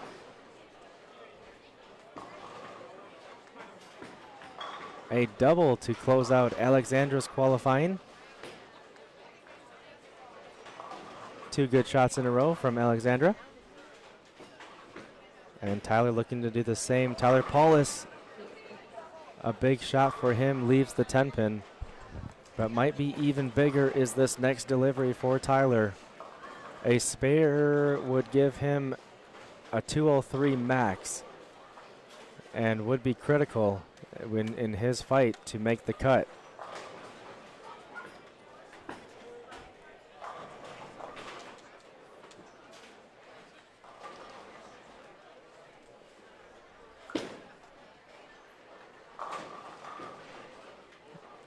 All right, Tyler, good spare. Also, we saw a double from JJ in his 10th frame. So Madison is next for her 10th frame.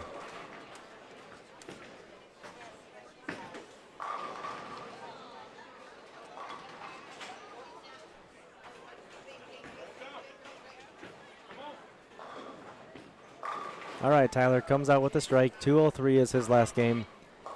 And I would believe that's enough for Tyler to make the cut. JJ strikes out, and I believe that's his father over here cheering him on, and better late than never. He figured it out. I like the fight in JJ to continue and grind his way through the difficult patch, middle of this game, find a couple of spares, get lined up again. Hopefully he learned something, in the back 4 or 5 frames, and can take that on to the next tournament, continue to grow as a bowler. Roger is watching Mike Caldwell, Round Lake High School. Cool. Thanks, Roger.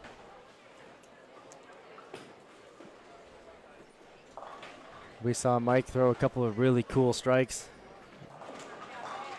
Mike Caldwell, he had a pretty good look on the lane. He had matched up his ball speed with his lane play, and when he was striking, the strikes were very loud. You could tell that it was Mike when he was striking. So Sabrina, thanks Greg. Sabrina is a sophomore at West Chicago High School. She is a black belt in Taekwondo. That's some serious stuff there. That is some serious stuff. So Sabrina finishes, she threw a strike in the 10th frame and finishes with 155.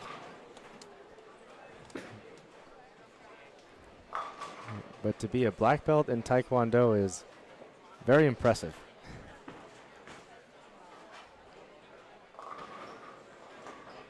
The classic mainstream comment about Taekwondo black belts is you don't want to mess with her.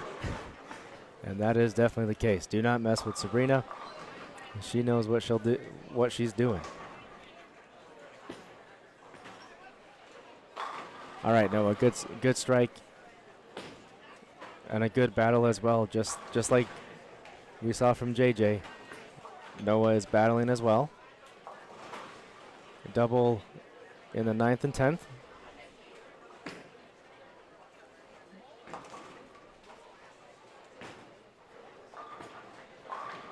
It's never easy around here.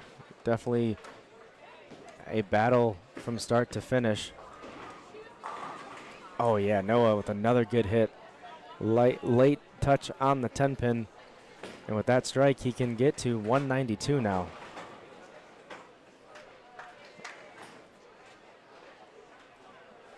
Really got to dig deep. This is the mental grind of a tough pattern, the physical grind of 5 games. And this is where it all matters. Buckling down, just finding ways to make your spares. And in Noah's case, find a way to get lined up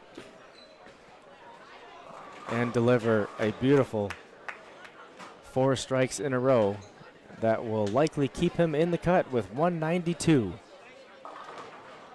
And a very nice finish. Chloe makes her 4-pin. And she'll have one more ball as we close out the final game of qualifying. We saw Caitlin shoot 183 this game. Position A. We saw Joseph Naperkowski a clean 215 game. I mean, that's impressive. Battled through a couple of 9 spares, 6 spare up there. Combination of strikes led to his 215 game. That was very well done. We saw a 212 game from Maya Santalese. Unfortunate open in the 10th frame, but such a strong start to her game. Ends up with 212. And another fighter. We're seeing him close out our live stream of qualifying. We'll stick around for match play. Eliminator Finals is Clark. Clark made a little bit of adjustment right around the 7th frame or so. And since then, he struck 4 out of 5 frames and finishes with a gritty 204 finish.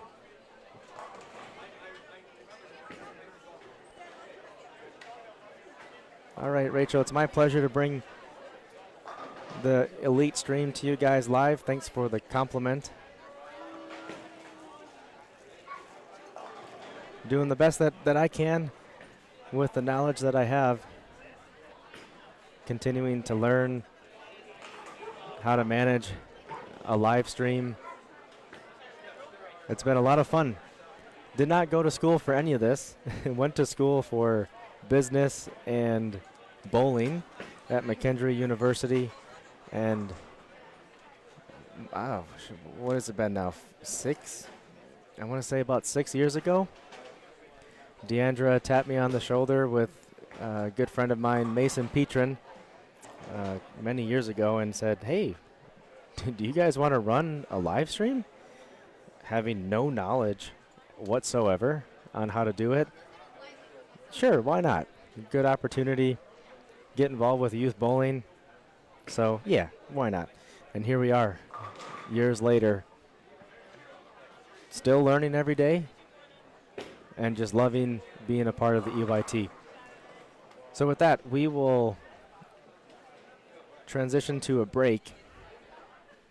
And then shortly after the break, we will run into our exciting Eliminator Finals.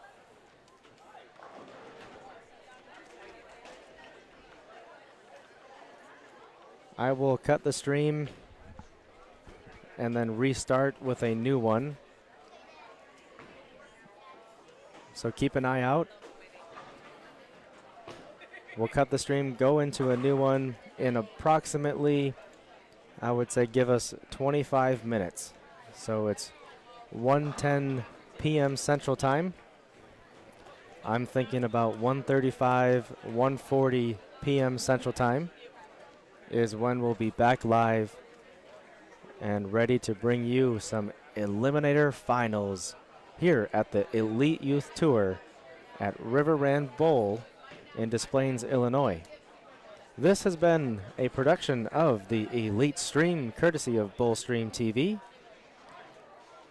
And this would not be possible without our wonderful sponsors and supporters with Storm Products, Dexter, H5G Bowling, Turbo 2-in-1 Grips, as mentioned, Bullstream TV, Fast Track Physio, Bowl Dry Enterprises, Gail Volschel, of course, Deandra Asbetti and Jason Belmonte, the entire staff here today, Megan Smith, Rochelle Blake, we've got Aretha, Corbin, Jawan, Steven,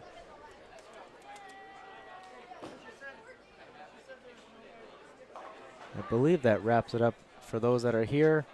Shout out to Emil as well, who couldn't be here. Shout out to Amanda, getting the job done behind the scenes for us.